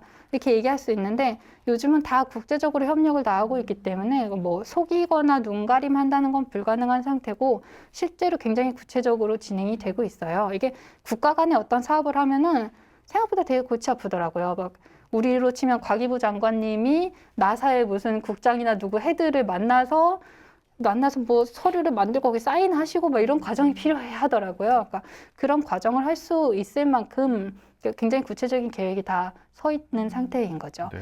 50년 동안 시달리느니 그 과정을 밟겠다 이런 거. 아니, 지금 제 음모론자들을 우습게 보시는데요. 음모론자들은 어떠한 경우에도 음모론을 만들 수 있기 때문에 그렇구나. 일체 도움이 되지 않습니다. 그러면 달기지의 실질적인 이득은 어떤 걸 생각을 하고 있는 걸까요? 지금은 기지를 일단 만들고 그 달에서 화성으로 가려고 그래요. 왜냐하면 지구에서 화성까지 가려면 연료 엄청 많이 필요하고 지구를 탈출하는데 너무 많은 에너지가 필요하잖아요. 근데 달은 지구보다 중력이 6분의 1밖에 안 되니까 달에서 출발해서 화성 가는 건 되게 쉬워요. 사실 1단 발사체가 거의 없어도 되는 네, 수준으로. 우리가 그 아폴로 우주인들이 상승선 타고 다시 사령선으로 올라가는 그 사진을 보면 그 비디오를 보면 되게 장난감 같은 거 올라가거든요. 그렇죠. 그래서 정말 이게 진짜야? 이렇게 생각할 수밖에 그래서 뭐 없는. 줄로 끌어당겼다는 얘기만 나오는데 밑에 이게 연기도 안 나오고 막 그러니까요. 이러니까 근데 굉장히 간단하게 달을 탈출할 수 있기 때문에 화성에 가는 그 엄청난 연료를 좀 아낄 수가 있는 거죠. 근데 문제는 달까지 그걸 어떻게 갖다 놓느냐. 발사대도 건설해야 되고 그 큰 화성까지 가는 우주선도 거기 갖다 놔야 되고 그거를 한 번에 갖다 놓는 게 아니라 지구에서 그 달궤도 우주정거장으로 보냈다가 우주정거장에서 달에 갖다 놓고 하나씩 갖다 놔서 현지에서 조립을 하고 현지에서 건설을 하는 거예요. 이제 그런 걸 하려고 하니까 사람들이 거기서 작업을 직접 해야 되니까 뭐 그런 우주인들이 오래 머물 수 있는 기지를 만든다던가 이런 것에 지금 집중을 하고 있는 거고, 두 번째는 거기서 뭔가 채굴을 해보자. 네, 산업적으로 뭐 거기에 이제 예를 들면은 달에 지금 저기 달 사진을 보시면 왼쪽 위에 까만색 바다가 있잖아요. 네. 거기가 희토류가 되게 많은 곳이에요. 그렇죠. 그래서 지구에서는 뭐 그 희토류가 엄청 비싼데 핸드폰에 꼭 들어가는 재료인데 달에 가면 지천으로 널려 있더라. 그럼 달에 가서 만약에 정말 어떤 방법으로도 한 500kg 정도 판 다음에 어떻게 해서든 이걸 지구로 던져가지고 받을 수 있으면 그 돈이 더 쌀 수도 있는 거예요. 네. 희토류가 워낙 비싸니까 달에 가서 퍼오는 비용이 더 쌀 수도 있다. 그런 게 생각을 하고 있어서 그걸 실제로 하겠다는 회사들도 있고, 헬륨3 얘기도 하고 뭐 네, 헬륨3도 얘기를 하고 있고, 심지어는 그 룩셈부르크라는 나라에서는 그러면 달 사업할 나라들 우리한테 와. 우리가 연구개발 지원해줄게, 그 행정적인 서류 만드는 거 우리가 해줄게 이런 그 또 틈새 시장을 그렇게 벌써 노리고 있고 굉장히 많이 진행이 된 얘기인 거예요. 우리가 지금 참여하는 게 약간 한 발 늦었다 뿐이지 다른 거의 그냥 우리가 늘 쉽게 갈 수 있는 곳이라고 거의 인식하고 있는 단계인 것 같아요. 우리 초등학교 때 제가 들었던 얘기들 예를 들어서 절로 뭘 옮겨가지고 저기서 뭘 건설해서 저기서 출발한다 이런 게 정말 옛날에 들었던 얘기인데 이제 현실로 조금씩 지금 되고 있다는 게 참 대단한데요. 근데 아까 말씀하신 게 이제 우리나라의 달 탐사 프로젝트 얘기 나오면서 이제 많은 은하하던 분에 이르기까지 이렇게 달 쪽으로 오셨는데 그러면 박사님도 우리나라 달 탐사 프로젝트 관련돼서 뭔가 역할을 좀 하고 계시겠네요, 아마. 그렇죠. 지금 우리나라가 준비하고 있는 게 한국형 시험용 달 궤도선. 왜 이름을 안 붙여주는지 모르겠어요. 빨리 뭔가 예쁜 별명을 붙여주셨으면 좋겠는데 이름이 너무 길어가지고 제가 말씀드릴 때마다 되게 민망해요. 한국형 시험용 달 궤도선, 영어로 KPLO라고 부르고 있어요. 뭐 패스파인더의 코리아, 패스파인더, 루나, 오비터 이렇게 부르고 있어요. 과학사 전공자로서 뭔가 전설이나 신화나 뭐든지 이런데 뭔가 쓸만한 괜찮은 좀 붙여주세요. 그게 문제가 동아시아 문화권의 리소스란 게 공유되어 있는 건데 중국에서 다 털어먹었습니다. 그렇죠. 뭐 그러니까 항아도 보냈고 옥토끼도 돌아다니고 있고 막 그러니까 지금 패스파인더 보낸다 그러면 옥토끼 같은 이름이 제일 생각하기 쉬운데 중국 걸 또 훔쳐갔다 또 뭐 이러겠죠.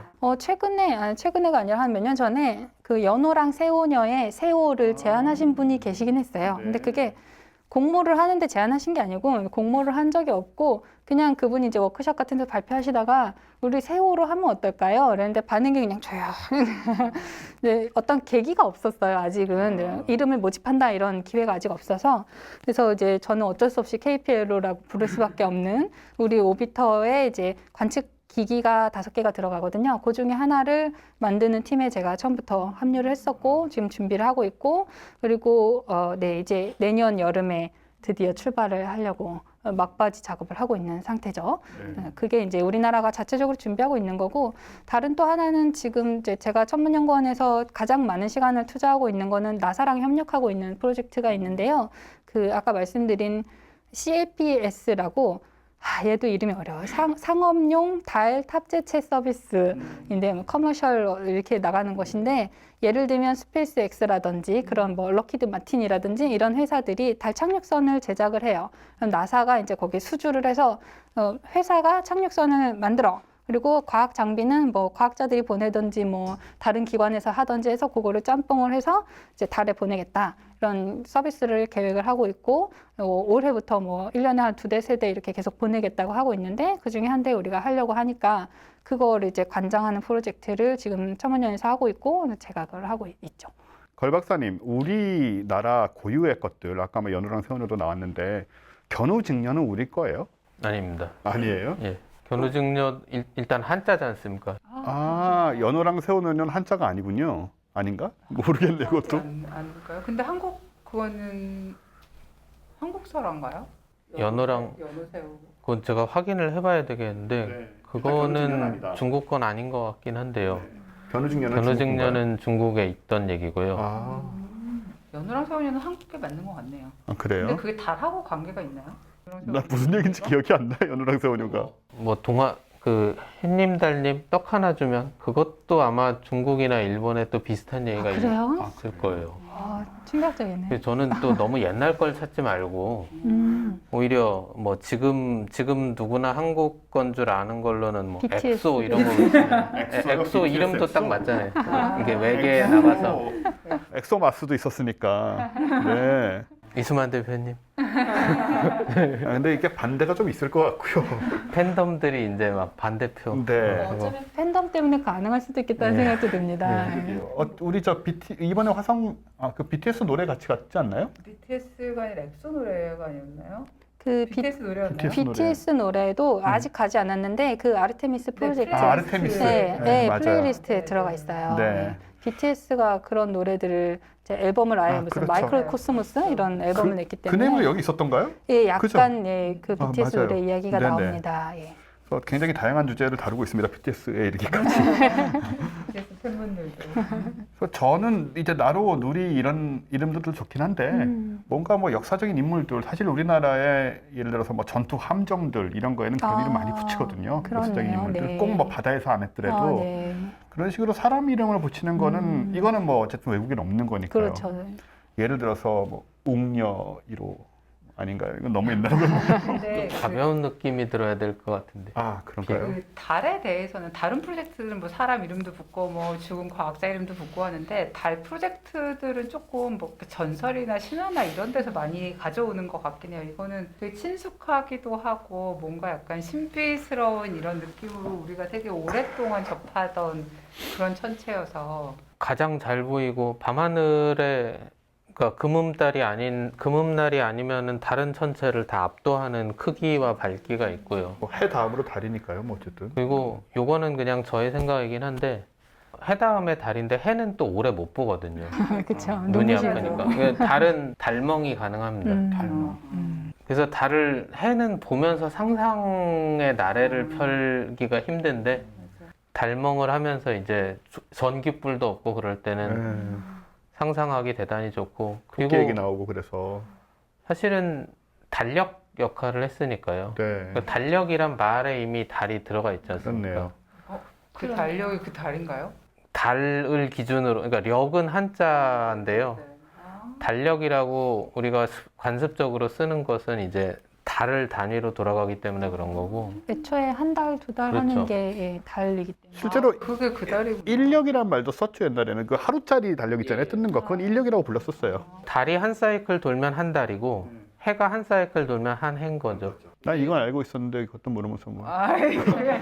스포자라고 욕이나 하고. 아니 욕하진 않았고요. 일단 근데 우리는 양력에 익숙해 있기 때문에 양력이 더 알기 쉽다고 생각을 하는데 사실은 달을 보면 오늘이 음력의 며칠인지는 대략 알 수 있잖아요. 뭐 한 10분만 설명을 들으면 그 다음에 알 수 있는데 해를 보고 지금이 몇 월 며칠쯤 됐을 것 같으냐 이거는 너무 어렵죠. 예. 고도의 천문학 훈련을 받고 몇 년 단위로 관측을 안 한 사람은 알기 힘듭니다. 네.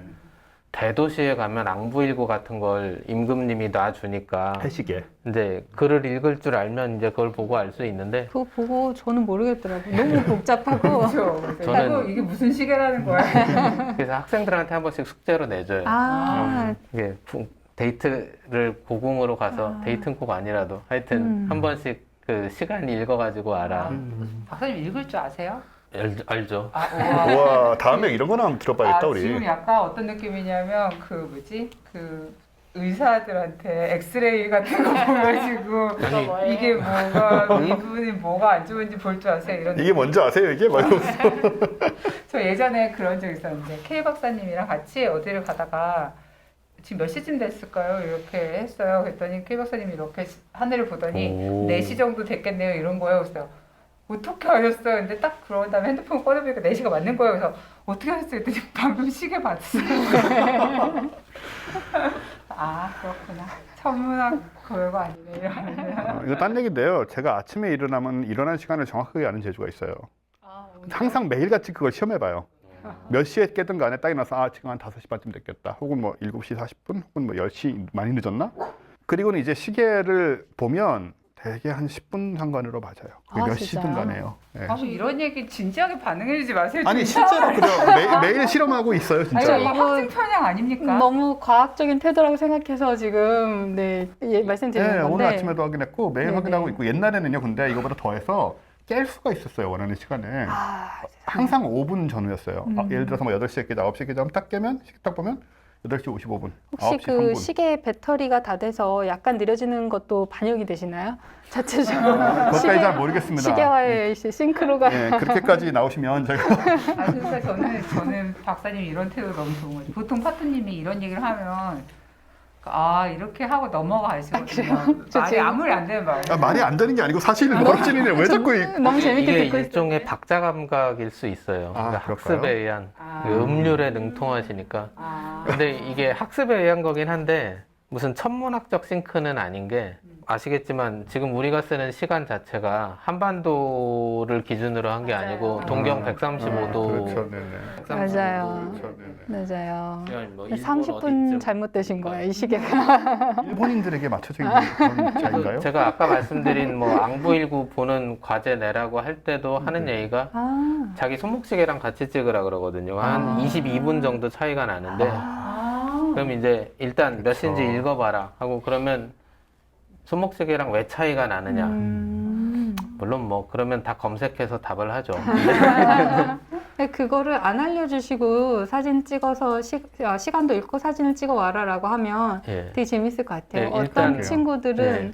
그거를 보고서 자기 손목시계랑 안 맞으니까 어떻게 막 맞춰가지고 숙제를 낼 것 같거든요. 있는 법을 개발해서 막 네네. 혹은 막 사실은 비양심적으로만. 시계가 좀 삐뚤어 놓여 있었을 네, 거다 막 뭐 뭐 이렇게 창의적인 생각할 답이, 수도 네, 있고 근데 있을 것 예전에 같아요. 그런 얘기 하잖아요. 그 지동설, 천동설 막 이렇게 얘기할 때 그 천동설에 맞추려고 새로운 시스템 막 개발한 것처럼 그 주전원. 22분을 맞추려고 뭔가 이걸 보는 새로운 막 방식. 그러다가 막 새로운 막 수학을 찾아내고 막 그런. 그럴 수 있지. 예, 뭐 설마 우리 주변에 있는 사람들 중에 그런 뛰어난 자가 있겠습니까마는. 아 근데 아까 제가 그 우리 로켓 우주 탐사선 달 탐사선에 유명한 분들 이름 넣자고 했는데 너무 안 될 것 같아요. 추락하는 경우에 아, 타격이 그렇죠. 큽니다. 더 아. 예, 누리호 나로호가 추락하는 것과 아하. 단군 3호가 추락하는 것은 굉장히 또 BTS 심지어 추락하는 것은 굉장히 다른 BTS. 얘기라서 위험 부담이 있군요. 네 위험 부담이 있습니다. 그래서 저는 철회하도록 하겠습니다. 좋은 지적이십니다. 네. 근데 사실 요즘은 안 하시는지 모르겠지만 옛날에 이제 이 책에 보면 또 그 강의하신 얘기 맞아요. 그 예체능계 주로 네, 잠시 학생들 주로 네, 시간 강사를 했는데 네. 처음에는 몰랐어요. 그러니까 저 모교에서 강의를 한 게 아니라 타 대학이어가지고 네. 그 대학이 어떤 곳인지를 모르는 상태에서 그냥 이제 저는 당시 이제 연차가 쌓여서 연구비를 더 이상 받을 수 없는 연차였기 때문에 돈을 벌어야겠다 이러고 이제 시간 강사를 하기 시작했는데 그 막상 출석부를 딱 받아보니까 예체능 전공자가 거의 반 이상인 거예요. 그래서 이 친구들과 내가 무슨 대화를 천문학을 할 수 있을까 굉장히 고민을 많이 했죠. 네, 깜짝 우주의 놀랐어요. 이해라는 제목으로 전반적인 얘기를 하시는 거잖아요. 그렇죠. 사실 우주의 이해라는 건 이제 그 캠퍼스 그 대학의 이제 특징적인 뭐 글쓰기의 이해, 뭐 네. 우주의 이해 이런 시리즈 중에 하나예요. 네. 그리고 우주의 이해라는 수업이 이게 여러 학생들이 듣는 거라서 강사도 여러 명이 있었어요. 그런데 이제 그 우주의 이해 담당하시는 그 총괄 담당 교수님께서 이제 제가 처음에 조금 걱정을 했더니 아니야, 네가 아무거나 하고 싶은 거 해. 강의 제목이 똑같다고 해도 강사마다 수업 내용이 다른 건 자연스러운 거야. 네. 너는 네가 할 수 있는 거를 해. 이렇게 얘기를 해주셔서 저 혼자 이제 아 그래 내가 고민해서 내가 하면 되겠구나 이런 마음을 가지고 굉장히 뭐랄까 주인의식을 갖고 그때부터 준비를 했던 것 같아요. 네. 여기 그 학생들한테 보내신 편지들이 있는데 네, 이메일 답장을 모아서 네. 이걸 보면요 굉장히 따뜻한 느낌을 받으면서 동시에 어떤 면에서 굉장히 원칙주의자다. 아, 네, 라는 안 생각을, 봐주죠. 예, 이것은 뭐 훌륭하지만 점수를 줄 수 없고 이것은 이해나지만 출석으로는 해줄 수 없고 이런 얘기들이 나오는데 네, 맞아요. 요즘 옛날에는 이런 게 뭐 대충대충 넘어가는 교수님들도 많고 그랬는데 그런 원칙 같은 걸 되게 잘 지키시려는 편이신가 봐요.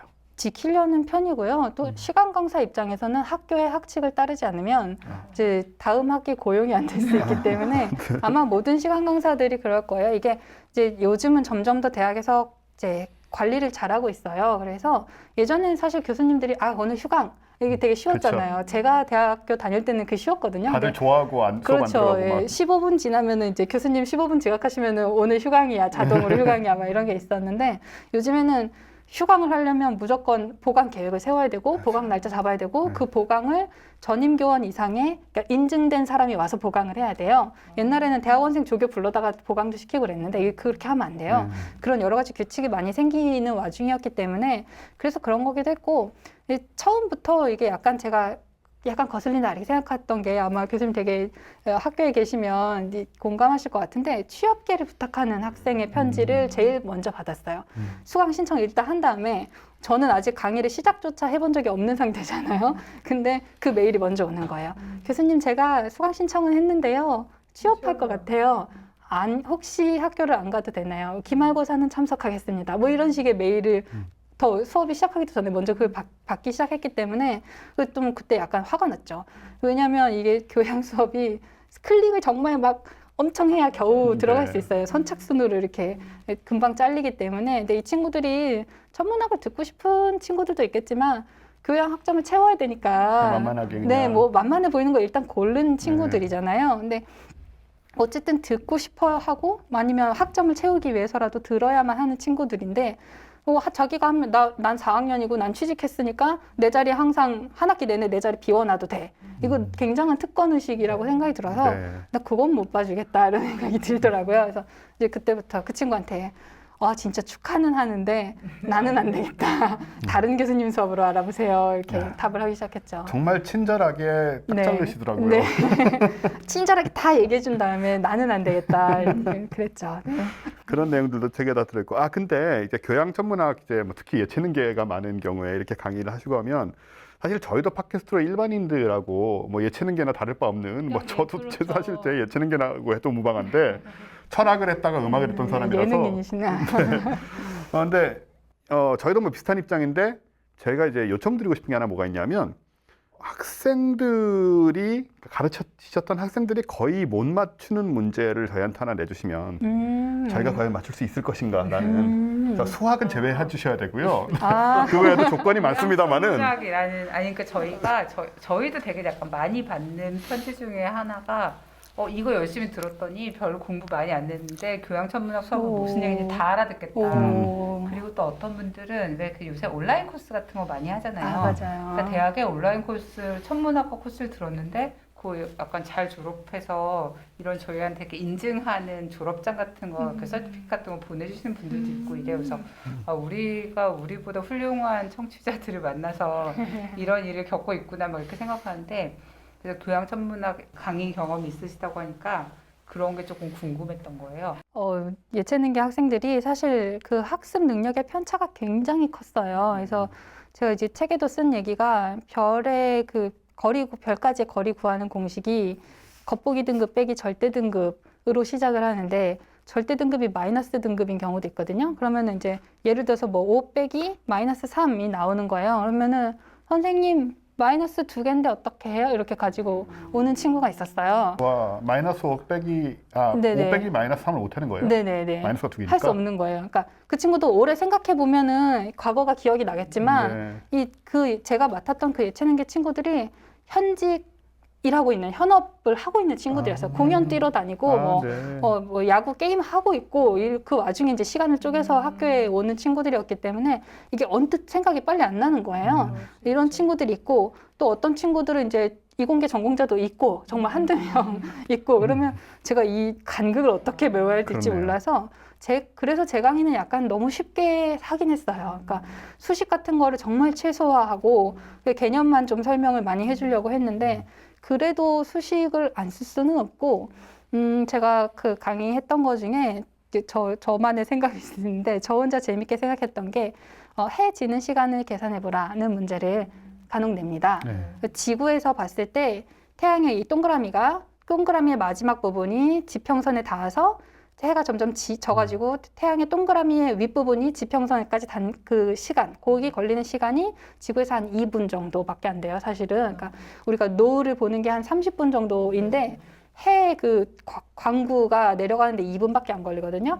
근데 그게 이제 지구가 한 바퀴 도는 시간과 해와의 거리와 이런 것들을 계산하면 나오는 시간이에요. 그래서 목성까지의 거리를 계산해보고 목성에서 봤을 때 태양이 어떤 각 크기를 갖는지 계산해보고 목성의 자전 주기를 계산을 해서 목성에서 해 지는 시간은 얼마일까요?를 물어보는 그런 계산 문제를 했어요. 그리고 뭐 베스타 이런 다른 천체에서 또 해가 지는 때 걸리는 시간이 얼마일까 이런 문제를 기말고사로 낸 적이 있습니다. 네, 제가 뭐 그 문제를 드리려고 했는데 수학을 얘기하지 말라고 하셔가지고 잠깐 거의 되는데 책에 보면 수성의 일출 얘기가 맞아요. 나오는데 그죠? 예. 제 기억이 안 나네. 83시간이었나?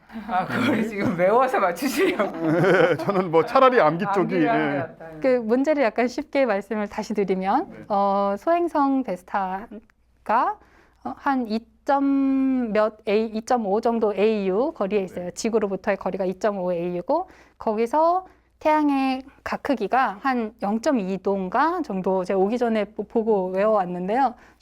정도입니다. 그리고 목성에서 목성은 한 5점 몇 AU에 있어요. 그러니까 거리는 거의 2배고요. 그러면 태양의 크기가 어떻게 될까요? 수학 잘하는 사람 해봐요. 이게 나보다 훨씬 늦게까지 했다면서요, 태양으로부터 수학을? 멀어질수록 태양이 작게 보이니까 네. 거리가 2배면 태양이 훨씬 더 작게 보이겠죠? 근데 자전하는 시간이 이 소행성은 자전하는데 한 5시간, 목성은 자전하는데 한 10시간이에요. 그러면 또 10시간이니까 해가 천천히 지는 거예요. 네. 그래서 해지는 시간을 계산해 보면 베스타에서 해지는데 걸리는 시간이랑 목성에서 해지는데 걸리는 시간이 거의 같아요. 네. 거리와 그 크기와 자전 주기를 계산해 보면 네. 그게 굉장히 단순한 식이거든요. 사실 그 초등학교 6학년 수준의 비례식, 그걸 할 수 있으면. 비례식 뭐 360도 땡땡 24시간 이런 식으로 비례식을 세우시면서 풀 수 있는 문제여서 듣고 계신 분들이 계산해 보시면 재밌을 것 같아요. 이런 거는 선배도 수학을 포기하기 전에 봤던 이 정도는 이해해요, 논리적으로. 설마 설마. 거예요. 네네. 댓글로 답을 받으시죠. 댓글로.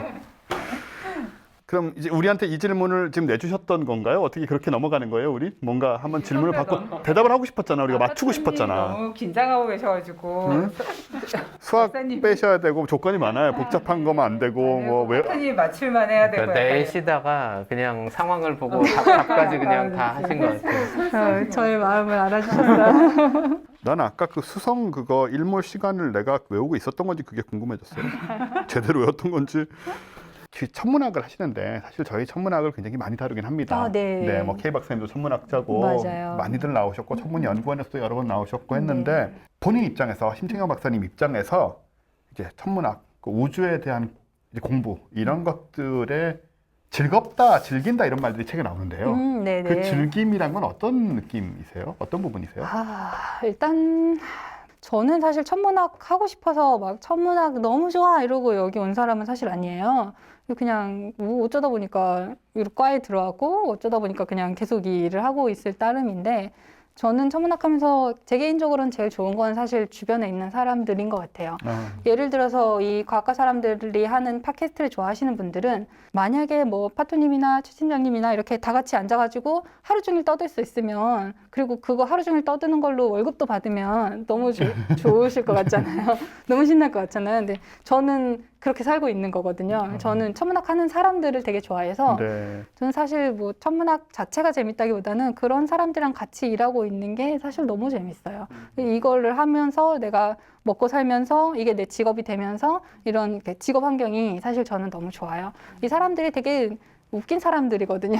너무 재밌고 남들이 보기에는 쟤네 왜 저래? 이런 생각이 드는데 저희끼리 안에서 너무 재밌고 우리가 뭐 이상한 농담을 해도 다 같이 진지하게 막 고민을 하고 있고 이런 분위기인데 그런 게 너무 재밌고요. 사실 천문학이 먹고 사는데 큰 도움을 주는 학문은 사실 아니잖아요. 당장 오늘 뭘 개발해서 상품을 만들 수 있는 학문은 아니어서 우리가 약간 좀 사회로부터 동떨어지는 그런 느낌이 있어요. 약간 사회랑 거리를 두고 있지만 사실은 천문학이 또 굉장히 사회생활에 밀접하기도 하거든요. 사람들이 뭐 오늘의 달, 뭐 정월 대보름 이런 거 검색해 보시고 뭐 만약에 일식이나 월식이 있으면 그거 몇 시인지 막 검색해 보시고 막 뉴스 엄청나게 나가요, 사실은.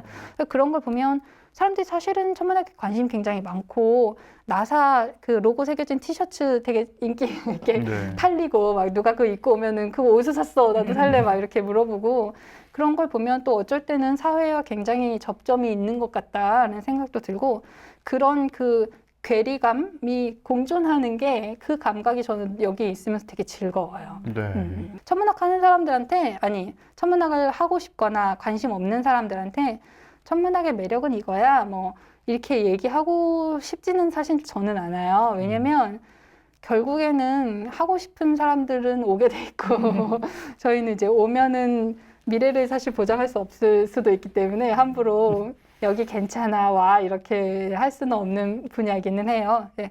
오시면은 재밌죠. 재밌는 사람들이 우리 재밌는 얘기 하려고 기다리고 있고 저는 개인적으로는 이제 저는 행성과학을 하니까 천문학자 중에 자기가 연구하고 있는 대상에 직접 가보거나 볼 수 있는 사람은 행성과학자밖에 없거든요. 별이나 은하 뭐 아무리 해봤자 근데 직접 갈 수는 없잖아요. 근데 행성들은 직접 가고 있기 때문에 뭐 지도도 그리고 만약에 그 프로젝트에 처음부터 참여를 해서 처음으로 어떤 천체 지도를 얻었다. 그러면은 뭐 그 천체 크리에이터에 내 이름 붙일 수도 있고 팀원들이 인정해주지 않겠지만 그런 게 굉장히 너무 재밌는 일이 사건이잖아요. 누구나 하고 싶어하는 일이고 그런 게 현실 되게 비현실적인데 비현실을 또 현실로 만드는 학문이고 그래서 저는 그런 면에서 되게 재밌게 잘 지내고 있어요. 이 책에서 되게 흥미로웠던 포인트가 뭐였냐면 코스모스의 선동성을 약간 비판하신 부분인데 네. 보통 코스모스 하면 천문학계나 이쪽에서는 성전같이 얘기가 되면서 그렇죠. 뭐 그걸 보고 천문학을 했다는 사람을 많이 보진 않았지만 좋아하긴 했다. 뭐 별을 우주를 좋아하겠다. 뭐 저도 그렇게 들어갈 수 있는데 그런 얘기들이 나오는데 박사님 같은 경우에는 그거하고는 좀 괴가 다르시더라고요, 얘기가. 그 네. 부분이 상당히 흥미로웠다는 말이죠. 네, 네. 과학 책방 갈다해서 저를 싫어하실 것 같은데 지금은요. 이명현 박사님께 사죄의 말씀해 주시면서 저는 약간 좀 애가 삐딱해서 그런 건지 누가 막 옆에서 야 이거 좋지 이러면은 약간 뭐야 왜 저래 이렇게 되는 것 같아요. 그런 반감이 약간 들어서 그러니까 칼 세이건의 그 코스모스라는 작품이 너무 훌륭하고 그분이 그걸 한 나이 40인가에 쓰셨더라고요. 그 나이에 그런 정도의 광범위한 지식을 갖고 있다는 게 정말 놀라운데 이제 저는 이제 코스모스를 읽다 보면 정말 거슬리는 게 약간 이게 막 되게 너무 멋있지 않아요, 여러분? 이런 말투인 거예요. 막 칼세건이 옆에서 저를 막 옆구리 쿡쿡 찌르는 느낌이 들어요. 괜찮지? 멋있지? 막 감동적이지? 막 이렇게 이걸 얘기하는 것 보고도 같아요. 니들이? 뭐 이런 거. 맞아요. 네. 그러니까 그런 느낌이 들어서 그냥 제 감동은 제가 알아서 좀 느끼면 안 될까요? 약간 이런 그런 기분이 들어서 오히려 접근하기가 저는 좀 어려웠던 것 네. 같아요. 그래서 저는 이제 제 스타일은 이런 책인 거죠. 뭐 천문학 뭐 별건 없는데 뭐 해보면 같이 해보든가 뭐 약간 이런 느낌 그런 게 좋고 제가 최근에 그 적재 씨의 별 보러 가자는 노래를 네. 여기저기서 막 홍보를 하고 다니는데 그 노래가 되게 좋은 게 그 가사에 그게 있어요. 멋진 별자리 이름은 모르지만 나와 함께 가줄래? 이런 대사가 있거든요. 그게 저는 제가 좋아하는 스타일의 천문학을 유도하는 타입인 것 같아요. 네. 여기 막 엄청 멋있고 뭐 이런 건 아닐 수도 있는데 그래도 같이 천문학 해볼래? 약간 이렇게 저는 그 노래가 들려서 코스모스보다 적재의 별 보러 가자가 저한테는 훨씬 더 천문학을 좋아하시는 분들한테 들려드리고 싶은 가사인 거죠. 약간 세대 차이라고도 좀 느꼈는데 그 네. 칼 세이건이 코스모스를 쓸 때는 정말로 그런 거의 종교적인 맞아요. 느낌에 가까울 정도로 해결해야 될 문제가 맞아요. 있는 거예요. 네, 이분한테는 네. 지금 약간 이런 어떤 냉전 상황, 뭐 핵 문제, 환경 문제 막 이거를 해결을 우리는 해야 되고 그렇지 않으면 인류가 진짜 어떤 뭔가 지옥으로 빠져들지 모르기 때문에 되게 뜨거운 책이잖아요. 맞아요. 코스모스는. 맞아요. 뜨겁죠. 그래서 이제 그 뜨거움으로 막 사람들을 진짜 약간 막 뭐랄까 좀 심하게 말하면 종교를 설득하듯이 설득을 해야 되니까 지금 말하자면 약간 그 시대로부터 한 세대 걸러 와서 그렇죠. 보기에는 네. 뭐 이렇게까지 조금 불편한데 이런 느낌을 좀 들 수 있을 것 같고 파토님이 말씀하신 것처럼 이제 그 세대에 그 당시에 코스모스를 접했던 사람하고는 조금 온도차가 있지 않을까 싶어요. 네. 한 세대도 조금 더 돼서 1980년에 정확하게 시작을 했거든요. 이제 TV로 한 게. 네네. 근데 말씀하신 것처럼 그 시대에도 이제 막 냉전도 정점에 이르러서 지금 우리가 막 공산주의, 자본주의 뭐 싸울 때냐 약간 이런 식의 메시지를 주려고 한 것도 있었고 뭐 핵 이런 게 개발돼서 예. 막 실제로 될 것 같고 그때 이런 뭐 위협이 진짜 종말시계 막 돌리고 그렇죠. 이럴 때니까요. 네. 그런 좀 장대한 TV 시리즈들이 그 앞에 또 다른 것들이 있습니다. 60년대부터 뭐 조금 일반화해서 말하면 60년대 이제 미국에서 뭐 반문화 운동 나오고 하면서 거꾸로 그러면 흔들리는 서양 문명의 뿌리가 뭐냐. 그래서 이제 BBC 같은 데서는 서구 지성사를 훑는 프로그램들이 나오고 거기서 또 파생돼서 그럼 과학 쪽을 보자 해서 나온 게 그 브로노프스키의 뭐 인간 등정의 발자취 같은 게 나오고 칼 세이건은 우주라는 쪽에서 그렇게 접근을 한 거죠. 그래서 메시지 자체가 아주 장대한데 지금 세대는 이제 그런 위기감도 좀 많이 없고 왜 이러시죠? 약간 이런 느낌이 있는 거죠.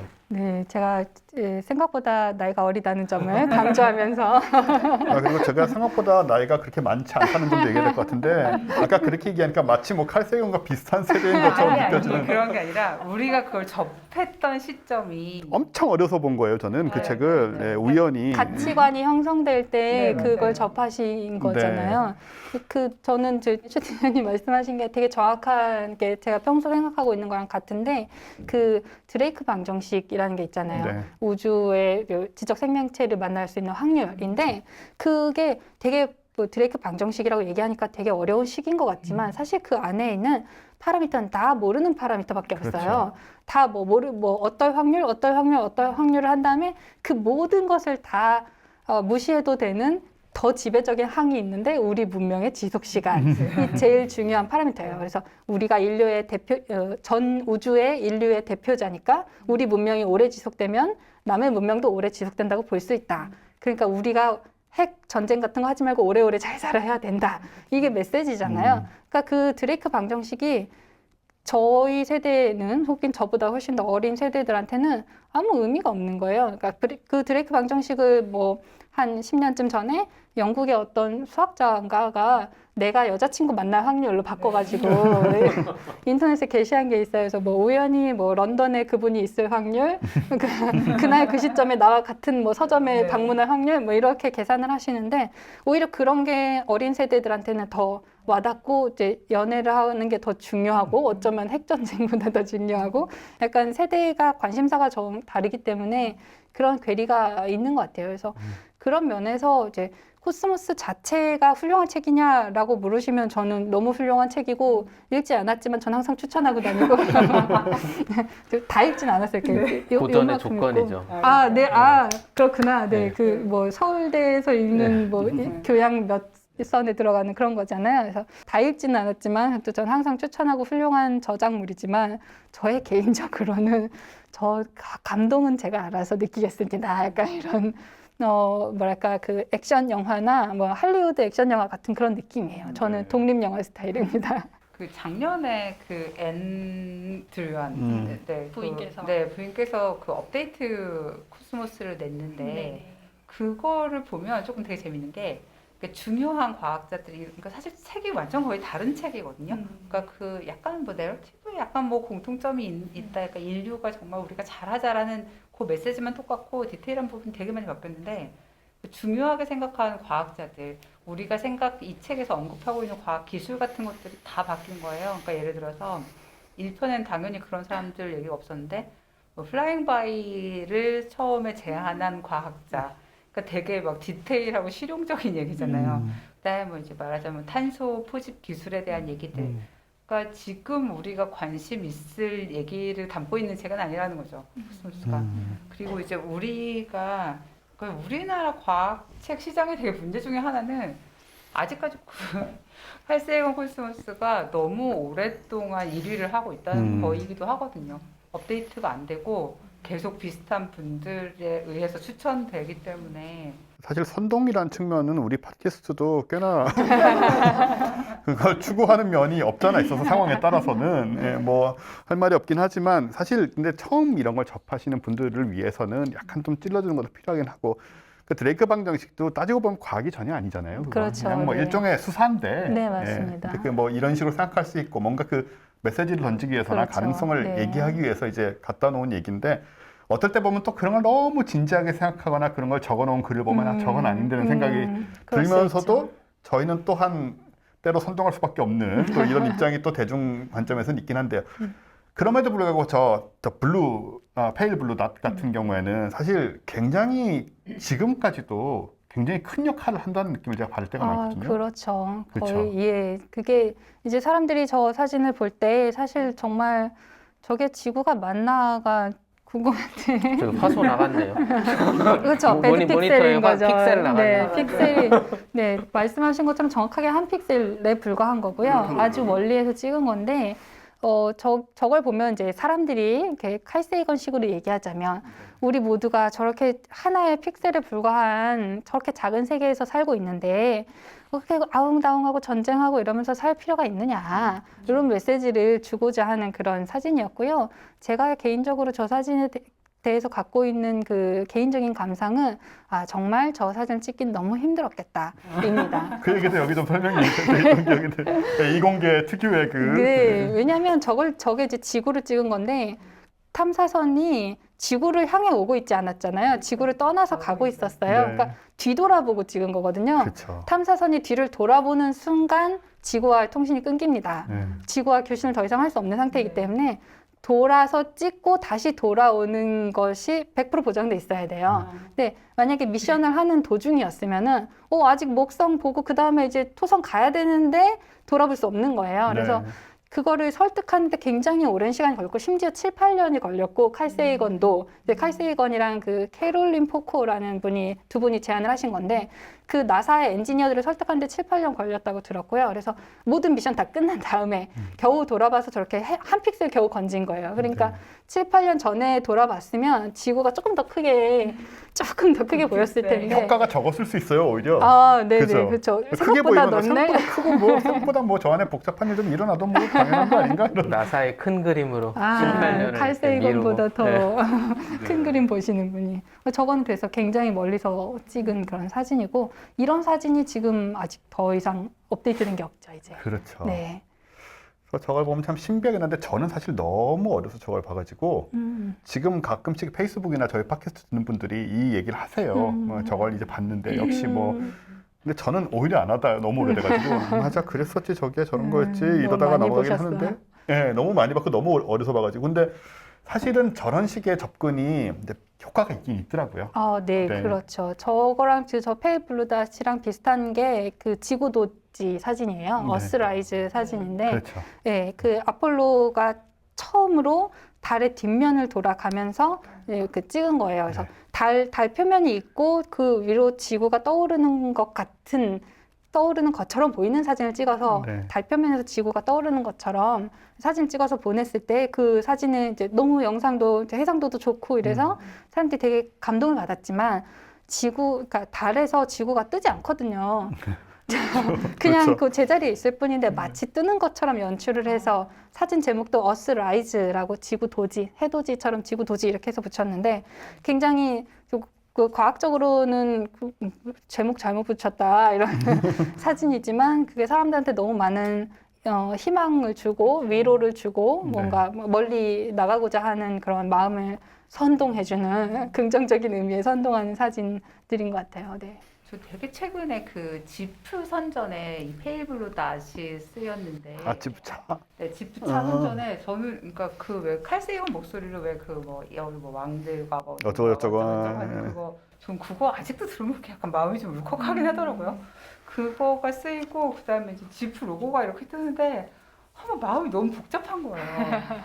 이 화석 근데 물론 지프 전기차 광고이긴 했는데 이제 제가 이제 이 얘기를 길게 하면은 뭐 이제 어떤 고인의 그 아내분과 재단에 뭐 누를 끼칠 수 있기 때문에 길게 얘기는 안 하겠지만 모든 게 다 이렇게 되는구나 약간 이런 마음이 들긴 들어요. 상업성 얘기하시는 거예요? 비난하시는 거예요? 그러니까 조금 뭐 좋은 일에 쓰시겠지만 어마어마한 돈을 내고 쓰는 거겠죠. 네, 그걸 좋은데 쓰시겠죠 뭐. 네, 그런데 이제 그 지프라는 차이의 어떤 브랜드 광고를 하기 위해서 저 사진과 그 칼세이건의 그러니까 저 지구가 우리가 하나밖에 없고 지켜야 된다라는 얘기를 그 지프의 전기차를 얘기하기 위해서 갖다 쓰는 상황이 그냥 뭔가 제 마음에 약간 불편함이 있었어요.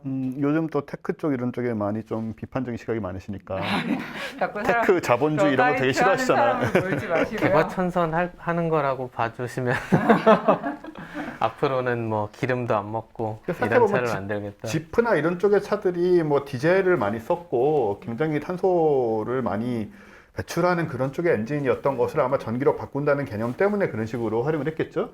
그죠? 뭐 그걸 되게 좋게 말하면 그런 건데 네. 어쨌든 네 그렇습니다. 해상사를 뭐 무슨 말씀인지 충분히 공감이 됩니다. 저는 공감하기 어렵고요. 해상사를 뭐 이렇게 네. 좋게 볼 수 있고 나쁘게 볼 수 있는 건데 자꾸 이렇게 저는 이제 좀 말씀을 약간 다른 시각에 말씀드리고 싶은 게 그래서 칼 세이건의 코스모스나 칼 세이건의 뭐 영상이나 말씀을 그렇게 꼭 아무데나 쓰면 또 어떤가? 이런 생각은 사실 들어요. 그렇게 성스러운 것도 아니고 대단한 사람이고 대단한 저작물을 많이 남긴 분이라는 건 우리 모두가 다 알고 이미 인정하고 있기 때문에 그러면 그 다음에는 조금 웃겨도 되고 뭐 희화화해도 되고 이미 그런 대상이 아닌가 싶어서 그러면 또 너무 어때? 좋네요. 싶기는 해요. 예. 왜곡을 하는 건 조금 생각을 해봐야 될 것 같아요. 예를 들어서 저걸 보면서 결국 우리 다 저렇게 조그만 다 쓰레기 같은 하찮은 존재일 뿐이고 다 죽어봤자 뭐 상관없지 않느냐 이렇게 물론 뭐 만화 같은데 이렇게 나올 수 그것도 아니고 있겠지만 이거 정말 이상한 건데요. 근데 사실 이게 완전히 그것도 아닌 게 천문학을 뭐 학자들 어떨지 모르겠지만 천문학이 어려서 괜히 접하고 막 이런 식으로 반개로 들어간 사람들은 한 번씩 우주의 규모나 크기를 한 번 확 느끼면서 엄청나게 허물을 느낄 때가 있거든요. 저 그런 댓글 봤어요. 네. 천문학자들이 자살률이 그래서 그렇게 높대잖아. 아, 그래요? 그런 댓글을 제가 어디서 봤어요. 그러니까 사실인가요? 아닐 것 말씀하신 같은데? 것처럼 막 우주가 너무 크고 네. 사람은 너무 이렇게 작아서. 한낱 티끌 같은 존재로 느껴지면서 그래서 자살하는 사람이 그렇게 많대잖아 라는 댓글을 봤어요. 보고 깜짝 놀랐죠. 그래? 아닐 것 같은데요? 제가 무슨- 들은 바는 없습니다. 그리고 네, 천문학자들의 자살률 같은 거를 뭐 확인했을 리도 없고 어디서. 당연이죠. 그러니까 아마 그분이 그런 어떤 실망감 같은 걸 느꼈기 때문에 그냥 그렇게 믿어버릴 수는 있는데 근데 네. 말씀처럼 저도 저 사진을 상당히 다른 맥락에서 잘 쓰거든요. 과학사 수업하면서 뉴턴까지 얘기를 하고 난 다음에 이제 시대적으로는 맞지 않지만 한번 보여주는 게 우주의 중심에 지구가 있다고 생각을 하고 나머지는 이제 그냥 지구를 둘러싼 뭐였다고 생각하던 사고 방식에서 그러니까 물론 사진으로 확인한 것은 한 200여 년 뒤의 일이지만 거의 300년 뒤의 일이지만 이미 뉴턴을 지나면서 계산으로는 저렇게 나왔다는 거죠. 지구라는 것은 우주에서 저 정도밖에 안 되는 거구나. 저건 나중에 이제 눈으로 확인한 것일 뿐이고. 근데 인간이 보잘것없고 하찮다는 근거가 되느냐. 저는 정반대로 일단 이 사실을 받아들일 수 있다는 것 자체가 인간 대단히 위대한 거다. 그렇죠. 대부분 네. 인지적 혼란을 겪잖아요. 그렇죠. 네. 나의 우주가 이럴 리 없어. 막 그렇지만 인류 역사 대부분이 그 인지적 혼란 속에 빠져 있었던 시기죠. 그렇죠. 근데 어떻게 보면 대단히 이상한 게 정말 수학적 계산의 결과를 가지고 그 인지적 혼란과 도덕적 그 아노미를 다 받아들이도록 스스로를 납득시킨다는 게 극복하고. 오히려 이게 대단히 특이한 현상이라고. 하나의 픽셀 안에 살고 있을 뿐인데 이 모든 그런 큰 그림을 그걸 이해할 수 받아들일 있다는 능력이 거. 있다는 거죠. 그거를 아마 그 괴리를 마지막까지 해결 못하신 천문학자가 코페르니쿠스였던 것 같아요. 그분이 본인의 그 관측한 결과를 정리했을 때 계속 이게 지동설로 귀결이 되는데 그 본인이 굉장히 괴로워하셨다는 얘기가 전해져요. 그래서 본인이 그 결과를 생전에 출판하지 않으시고 마지막에 이제 돌아가시 직전에 겨우 이제 편집을 하고 있는 와중에 돌아가셔서 유작이 됐는데 자기가 너무 관측도 잘했고 너무 계산도 너무 잘해서 이러면 안 되는데 자꾸 새로운 그 패러다임으로 본인은 정작 못 전환을 하시고 돌아가셨던 것 같아요. 근데 그게 맞는 거였잖아요. 지금 와서 보면. 코페르니쿠스하고 갈릴레이하고 한 70년 이게 얼마 차이가 차이가 나는데 코페르니쿠스가 만약에 그때 책을 좀 일찍 내고 자기가 나서가지고 그렇죠. 그랬으면 좀 더 빨라졌을 수도 그럴 있었지 수 않았을까 있죠. 생각 네, 살짝 네, 들고 그러긴 네. 하는데 예 그렇습니다. 어쨌든 간에 네. 자세한 것은 곽재식 박사님에게. 저희 갈릴레이 한 4시간 한 거 네, 있잖아요. 갈릴레이 편을 확인해 보시면 정확하게 알 수 있고. 근데 여기 보면 또 재미났던 게 이제 이소연 박사님 얘기 나오는데요. 사실은 그 이소연 박사님 특히 이제 돌아오실 때 고생한 얘기 그거를 정말 전적으로 풀어냈던 데가 이파키스트예요. 네, 저희가 그 얘기를 듣고는 야, 정말 왜 훌륭한 우리가 얘기야. 저 얘기를 별로 못 들어봤냐.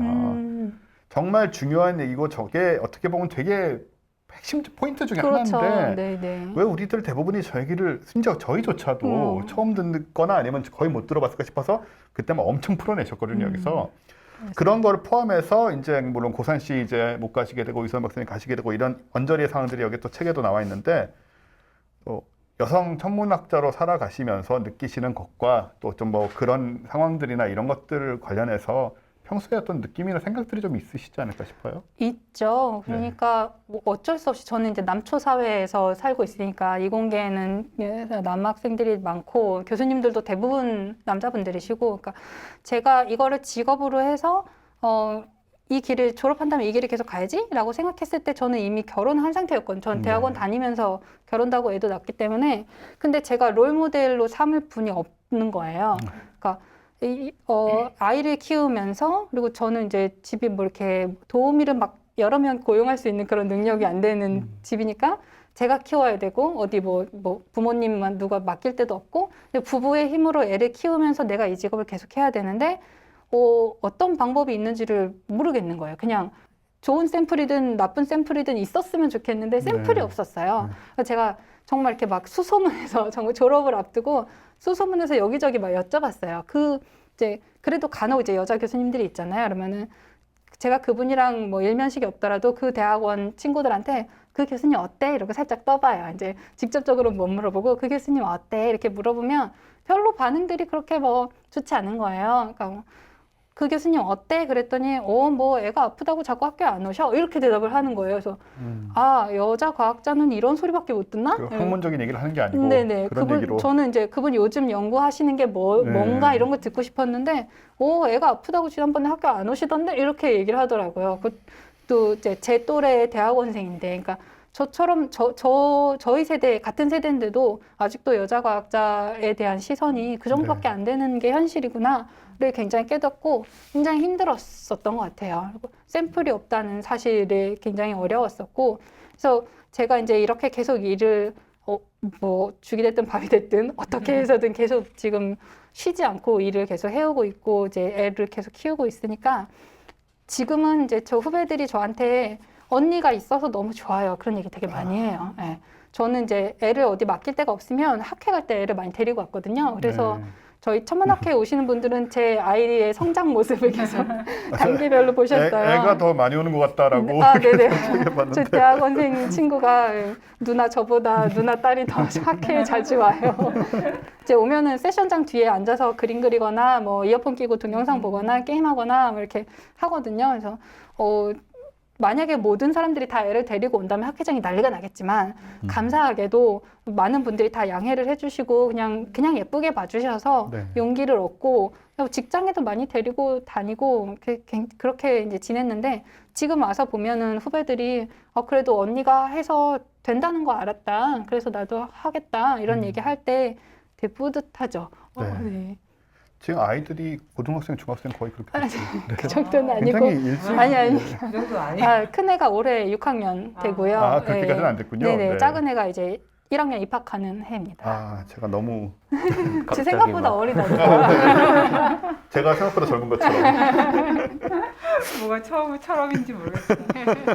근데 사실 뭐 외국의 학회들은 특히 이공계가 더 잘 돼 있긴 한데 아이들 케어하는 서비스 같은 것도 제공해 주는 데들이 있거든요. 근데 한국이 뭐 학계가 어떤 것들은 국제화에 목을 매는데 그런 거는 솔직히 말해서 외국 가서 다 보셨을 텐데 도입하는데 좀 많이 늦어요. 외국 가서 보신 분들이 아버님들이셔서 그래요. 그러니까요. 보고 와도 아버님들은 그 감흥이 네. 없으시거든요. 네. 특히 이제 부인이 전업주부인 아버님들은 그것이 어려움이 무엇인지 이제 노력은 되게 하세요. 또 되게 배려해 주려고 노력은 하시는데 뭘 배려해 줘야 될지 감이 없으신 거예요. 그래서 그렇고 한국 천문학회가 그 아이 돌보미 서비스를 합니다. 하고 있어요. 그래서 네. 저 몇 번 맡겼는데 이제 가면 한 3명 있고 이렇긴 한데 그래도 이제 시작 단계긴 한데 뭐 작년에는 이제 코로나 때문에 못했지만 천문학회는 지금 이제 학회 기간 동안 애 봐주는 서비스를 시작했고 몇 년 전부터 시작했고 조금씩 바뀌어 가야 되는 건 거죠. 그러니까 제가 학교 다닐 때 교수님들이 이제 배려한답시고 이제 여쭤보세요. 뭐 우리 뭐 보강해야 되는데 보강 시간은 이제 그 다른 수업이랑 겹치면 안 되니까 주로 저녁에 보강을 한단 말이에요. 그러면 저녁 뭐 7시 보강을 잡으면서 저보고 야, 너 집에 가서 남편 밥 해줘야 되는 거 아니야? 이렇게 물어보세요. 애들 다 했는데 수업 시간에. 그러면은 저를 배려하신 건 맞아요. 이제 제가 혹시 힘들까? 좋은 마음이신데 말하는 표현이 그렇게밖에 이제 본인도 경험이 없으시니까 그렇죠. 어색하신 거예요. 어떤 표현을 골라야 될지 모르니까 너 가서 밥 해야 되는 거 아니야? 이렇게 물어봐. 그래가지고 그러면 저는 마음이 너무 안 좋은 거죠. 그 그렇죠. 순간에는. 그래서 아니 내가 성인이랑 결혼했는데 혼자 밥도 못 해먹는 그런 굉장히 여러 가지 생각을 많이 했는데 그냥 그분들도 어쨌든 노력은 하고 있고 어쨌든 나한테 물어봤어. 최소한 물어는 봤어 정도로 이제 이해를 하고 넘어간 부분도 많죠. 근데 뭐 쉽지는 않았어요. 저는 대학원 과가 우주과학과가 있었고 우주탐사학과라고 대학원만 있는 과가 중간에 생겼어요. 이제 뭐 연구비 펀드나 이런 여러 가지 문제가 있어서 제가 박사과정 중간에 전과를 한 전무후무한 사람인데 제가 전과 할 때 이제 형식적으로 입학 지원서도 내고 면접도 보고 이 과정을 다 거쳐야만 했었어요. 같은 네. 과인데도. 그래서 면접을 보러 갔는데 당시에 이제 제가 뭐 임신 5개월인가 이럴 때였는데 교수님들이 저랑 제가 2001년도 01학번인데 2001년도부터 저를 계속 보아오신 교수님들이 앉아서 저를 면접을 보시는데 너 그래가지고 공부 계속 할 수 있겠어? 이렇게 물어보시더라고요. 굉장히 충격적이었죠. 당시에는 저분이 나를 모르시는 게 아닌데 나를 지난 한 6, 7년간 봐오셨는데 너 임신했는데 계속 공부할 거야? 라고 물어보신다는 게 되게 충격적이었는데 아마 그분들도 이제 그런 학생을 처음 보았기 때문에 네. 뭐라고 질문해야 될지 모르는 상태이셨을 것 같아요. 지금은 이제 그렇게 좋은 기억으로 간직하려고 좋은 기억. 애쓰고 있고요. 네. 이게 약간 나이가 사람이 들면 그럴 수도 있지 존이 되게 넓어지지 않습니까? 그러니까 이제 어떤 사람이 되게 저한테 좀 상처를 줘도 그래서 실은 뭐 그런 나쁜 뜻이 아니고 이제 이렇게 뭐 그럴 수도 있지가 이렇게 좀 넓어지면서 이해 폭이 넓어지고 좀 사람 무뎌지고 이렇긴 한데 많이 바뀌고 있다는 생각은 들어요. 네, 바뀌고 있는 게 대학에 오는 여자 친구들 또 대학원에 오는 여자 친구들의 비율이 많이 높아지는 편이어서 지금은 이제 뭐 여성들이 겪는 문제 같은 거에 대해서 얘기하기가 조금 더 편해졌어요. 확실히 편해졌고 그리고 또 여성들이 숫자가 늘어나니까 약간 무시할 수 없다 이런 얘기가 있고 근데 저처럼 약간 중간에 끼어 있는 세대들은 이제 저보다 윗세대 분들이 예를 들어서 이렇게 교수님들끼리 모여서 어떤 회의나 뭐 심사 평가를 하기 위해서 모였는데 그 중에 여자 교수님이 한 분 계실 때랑 안 계실 전부 남자 교수님들일 때랑 분위기가 완전히 다르다고 하시더라고요. 네, 근데 이제 저는 이제 앞으로 제가 나이가 점점 들면서 그런 자리에 그 유일한 여자 학자일 가능성이 그런 일을 많이 겪게 될 건데 그럴 때 제가 거기서 어떻게 하느냐가 좀 이렇게 이 세대의 전환을 빨리 할 수도 있고 더 저지할 수도 있고 그런 것 같아요. 거기서 이제 막 역시 여자 한 명 갖다 놨더니 너무 까칠하고 뭐 의견도 말도 못하게 하고 아니요 이상한 소리 하고 이런 얘기를 듣지 않을 수 있는 분위기를 만들어야 되는 거는 제가 이제 앞으로 해야 될 일이라고 생각은 하고 있고 그런 일을 왜 나는 해야만 하는가 좀 짜증나긴 하죠. 남자들은 그런 고민하지 않는데 내가 내 세대 남성들의 대표자야라는 생각을 하지 않는데 저는 이제 어디 가면은 내가 잘못하면은 혹시 내 후배들이 힘들지 않을까 하는 생각을 자꾸 하게 되니까 그런 게 약간 내가 누군가를 이렇게 대표하는 사람인 것 같다는 좋은 기분과 좀 힘든 기분이 공존하고 있는 시기고 좀 좋아지는 것 같아요. 예. 사실 맨스플레인이라는 말이 나온 지 꽤 됐는데 그 말이 괜히 나온 건 아니잖아요. 특히 이제 전문가가 자기 전문 분야 얘기하고 있는데 전문가가 아닌 사람이 나서서 심지어 설명을 하려 들고 막고 이제 자기 주장을 하려고 이런 걸 SNS에서 굉장히 많이 보는데 그런 경험들도 하세요, 지금도? 지금은 좀 나아졌어요. 이렇게 팟캐스트에도 불러주시고 대중들을 대상으로 하는 강연은 그냥 수박 겉핥기식의 얘기를 하는 경우가 많은데 그럼에도 불구하고 상대방이 이제 저한테 아는 척을 너무 하는 것 같다 그러면 그거 맞아 내가 며칠 전에 강연했는데 그 얘기했어 내가 이러면 이제 조용해지는 때가 있죠. 네.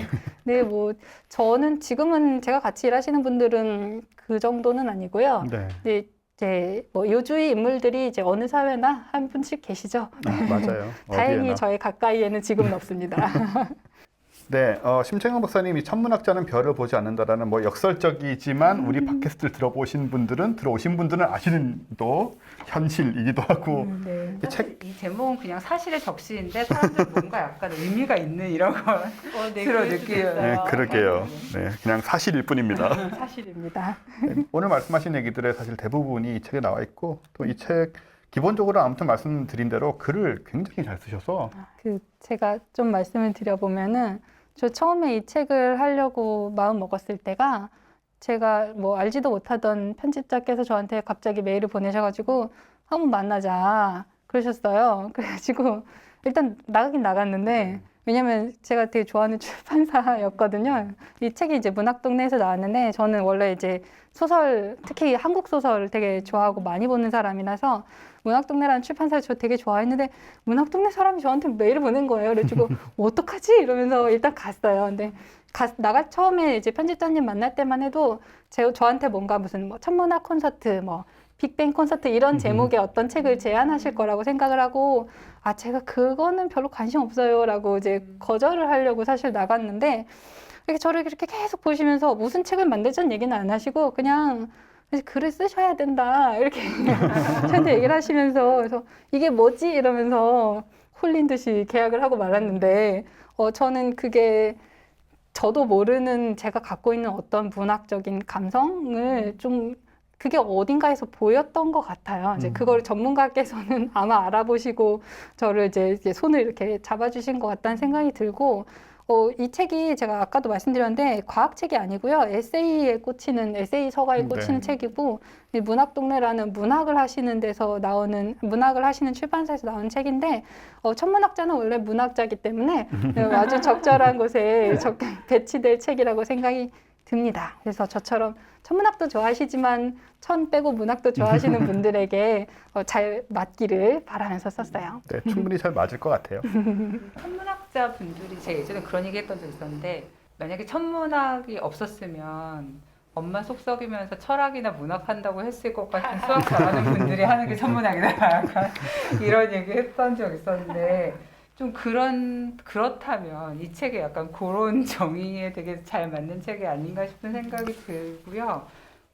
저 김혜리 신의 11 편집위원 네. 이분도 정말 글을 제가 어처구니 없이 글을 잘 쓴다고 생각하는 몇 분 중에 한 분이신데 맞아요. 이분이 이 책을 읽고 되게 이제 감동을 하셔가지고 추천서를 간단하게 써주셨는데 여기 뭐라고 하셨냐면 일기 쓰는 천문학자의 시야 넓고 보폭 정확한 글을 읽으며 확신이 들었다. 일이 세상을 만든다면 우리에겐 직업에 관한 더 많은 글이 필요하다. 이렇게 하셨는데 사실 이게 좀 아주 굉장히 어떤 미사역으로 천문학 우주 이런 아름다운 글 써놓은 그렇다기보다 그냥 이렇게 자기 일 열심히 하고 일상적으로 일하듯이 천문학을 하는 이런 사람들이 우주나 별이나 이제 자기 세상에 대해서 어떻게 생각하는지에 대한 책이기 때문에 직업으로서의 과학자나 천문학자에 대해서 관심이나 호기심이 있는 여학생들한테도 되게 재밌게 읽을 수 있는 책인 것 같고 네, 많은 분들이 보시면 좋을 것 같습니다.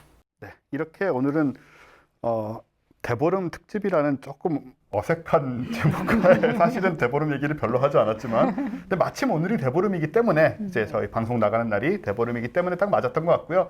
달 연구하시는 옛날엔 다른 걸 하셨지만 네, 위성을 계속 연구해온 네, 위성 태양계 내에 토성의 있는 달을 네, 복수의 위성을 연구해 오신 각종달 연구자. 복수의 위성, 복수의 달을 연구해 오신 심채경 박사님 모시고 달 얘기를 들었고요. 또 심채경 박사님 내신 책 천문학자는 별을 보지 않는다 관련해서 천문학자로 산다는 것, 천문학을 어떻게 하게 됐는지, 어떤 걸 연구하시는지, 그리고 여성 천문학자로 사는 것, 또 엄마로서 그런 얘기도 많이 있어요, 사실. 그죠? 네, 그런 얘기도 아이들 있고. 얘기가 있죠. 근데 얘기 계속 나왔지만은 저희가 이제 과학자가 쓴 글이라는 것을 저도 많이 봤지만요. 자, 어떤 힘이 들어갔다거나 아니면 특별히 어떤 문학적인 뭔가를 혹은 우리 칼색의 얘기 아까 나왔지만 무게를 팍 싣고 아니면 확 사람을 끌어들이려고 하는 어떤 그런 의도가 있다기보다는 원래 가지고 계신 문장력이 건조한 얘기가 될 수 있는 것에 항상 한 걸음 두 걸음 다 나가시는 표현력이 있으세요. 그냥 이렇게 표현하고 싶어요, 저는. 이 책을. 그래서 이제 그런 느낌들로 굉장히 굳이 천문학 별 이런 게 아니더라도 굉장히 보시기 좋은 책이다 이렇게 생각이 되고, 다들 한 번씩 오늘 방송 들으신 분들은 특히 꼭 책 한번 구해서 보시면 어떨까 하는 생각이 듭니다. 그러면 저희 2021년이 아니고 2021년 첫 편으로 마련했던 과학호가 앉아있네 심채경 박사님과 함께한 대보름 특집. 대보름 특집. 얘기가 길어지다 보니 나중에 무슨 얘기 할지 까먹었어요. 대보름 특집 여기서 마칠 건데요. 공지할 거 있나요? 저희 달력 아직 조금 남았나요? 네, 이제 정말 많이 남진 않았는데 네. 아직 조금은 남아 있습니다. 박사님 가지고 올 걸. 보내드리죠 뭐. 네, 보내드릴게요. 제가 아까 말씀드렸던 저희 그 50주년 기념 뉴스. 뉴스 그 신문과 함께 보내드리겠습니다. 고니사항 네, 없고요. 아직 보내드릴 건 남아있는 점을 여러분들이 아시는 게 어떤 뭐랄까 재고 변화에 도움이 될지 그렇죠. 뭔가 함의하는 바가 있네요. 네, 그렇고요. 저희 그 소모임 미래주의 소모임 네. 아직 모집하고 있습니다. 조금 더 모집해도 괜찮을 것 같고요. 3월 10일 날 시작하니까 일단은 이달 말까지는 네, 모집 더 추가로 해도 될 것 같습니다. 네, 관심 있으신 사람들 여러분께서는 지금 사이트에서 확인하시면 될 것 같아요. 네, 저는 6번 다 끝냈고요. 네, 최 팀장님 이제 고생 좀 해봐라. 힘든가요? 저 아무 부담 없이 2시간씩 해야 되니까 어쨌든 간에. 네. 자, 이렇게 마치는 걸로 하고 저희는 다음 달에 이제 뉴스룸으로 다시 네. 찾아뵙는 걸로 하고요.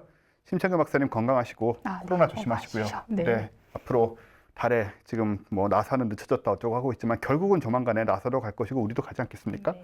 그때마다 또 찾아 모시고 또 이런 얘기도 나누고 또 그 전에라도 물론 이렇게 아닌 마치 뭐 우리가 달에 가기 전엔 당신은 절대 여기 올 수 없다 이런 분위기가 되는 것 같은데 네, 실패할 때도 불러주시고요. 네, 실패는 왜냐면 항상 성공이기 때문에 다음에 다시 뵙는 걸로 하고요. 네, 오늘 즐거웠습니다. 네, 감사합니다. 감사합니다. 수고 많이 하셨습니다. 감사합니다. 와.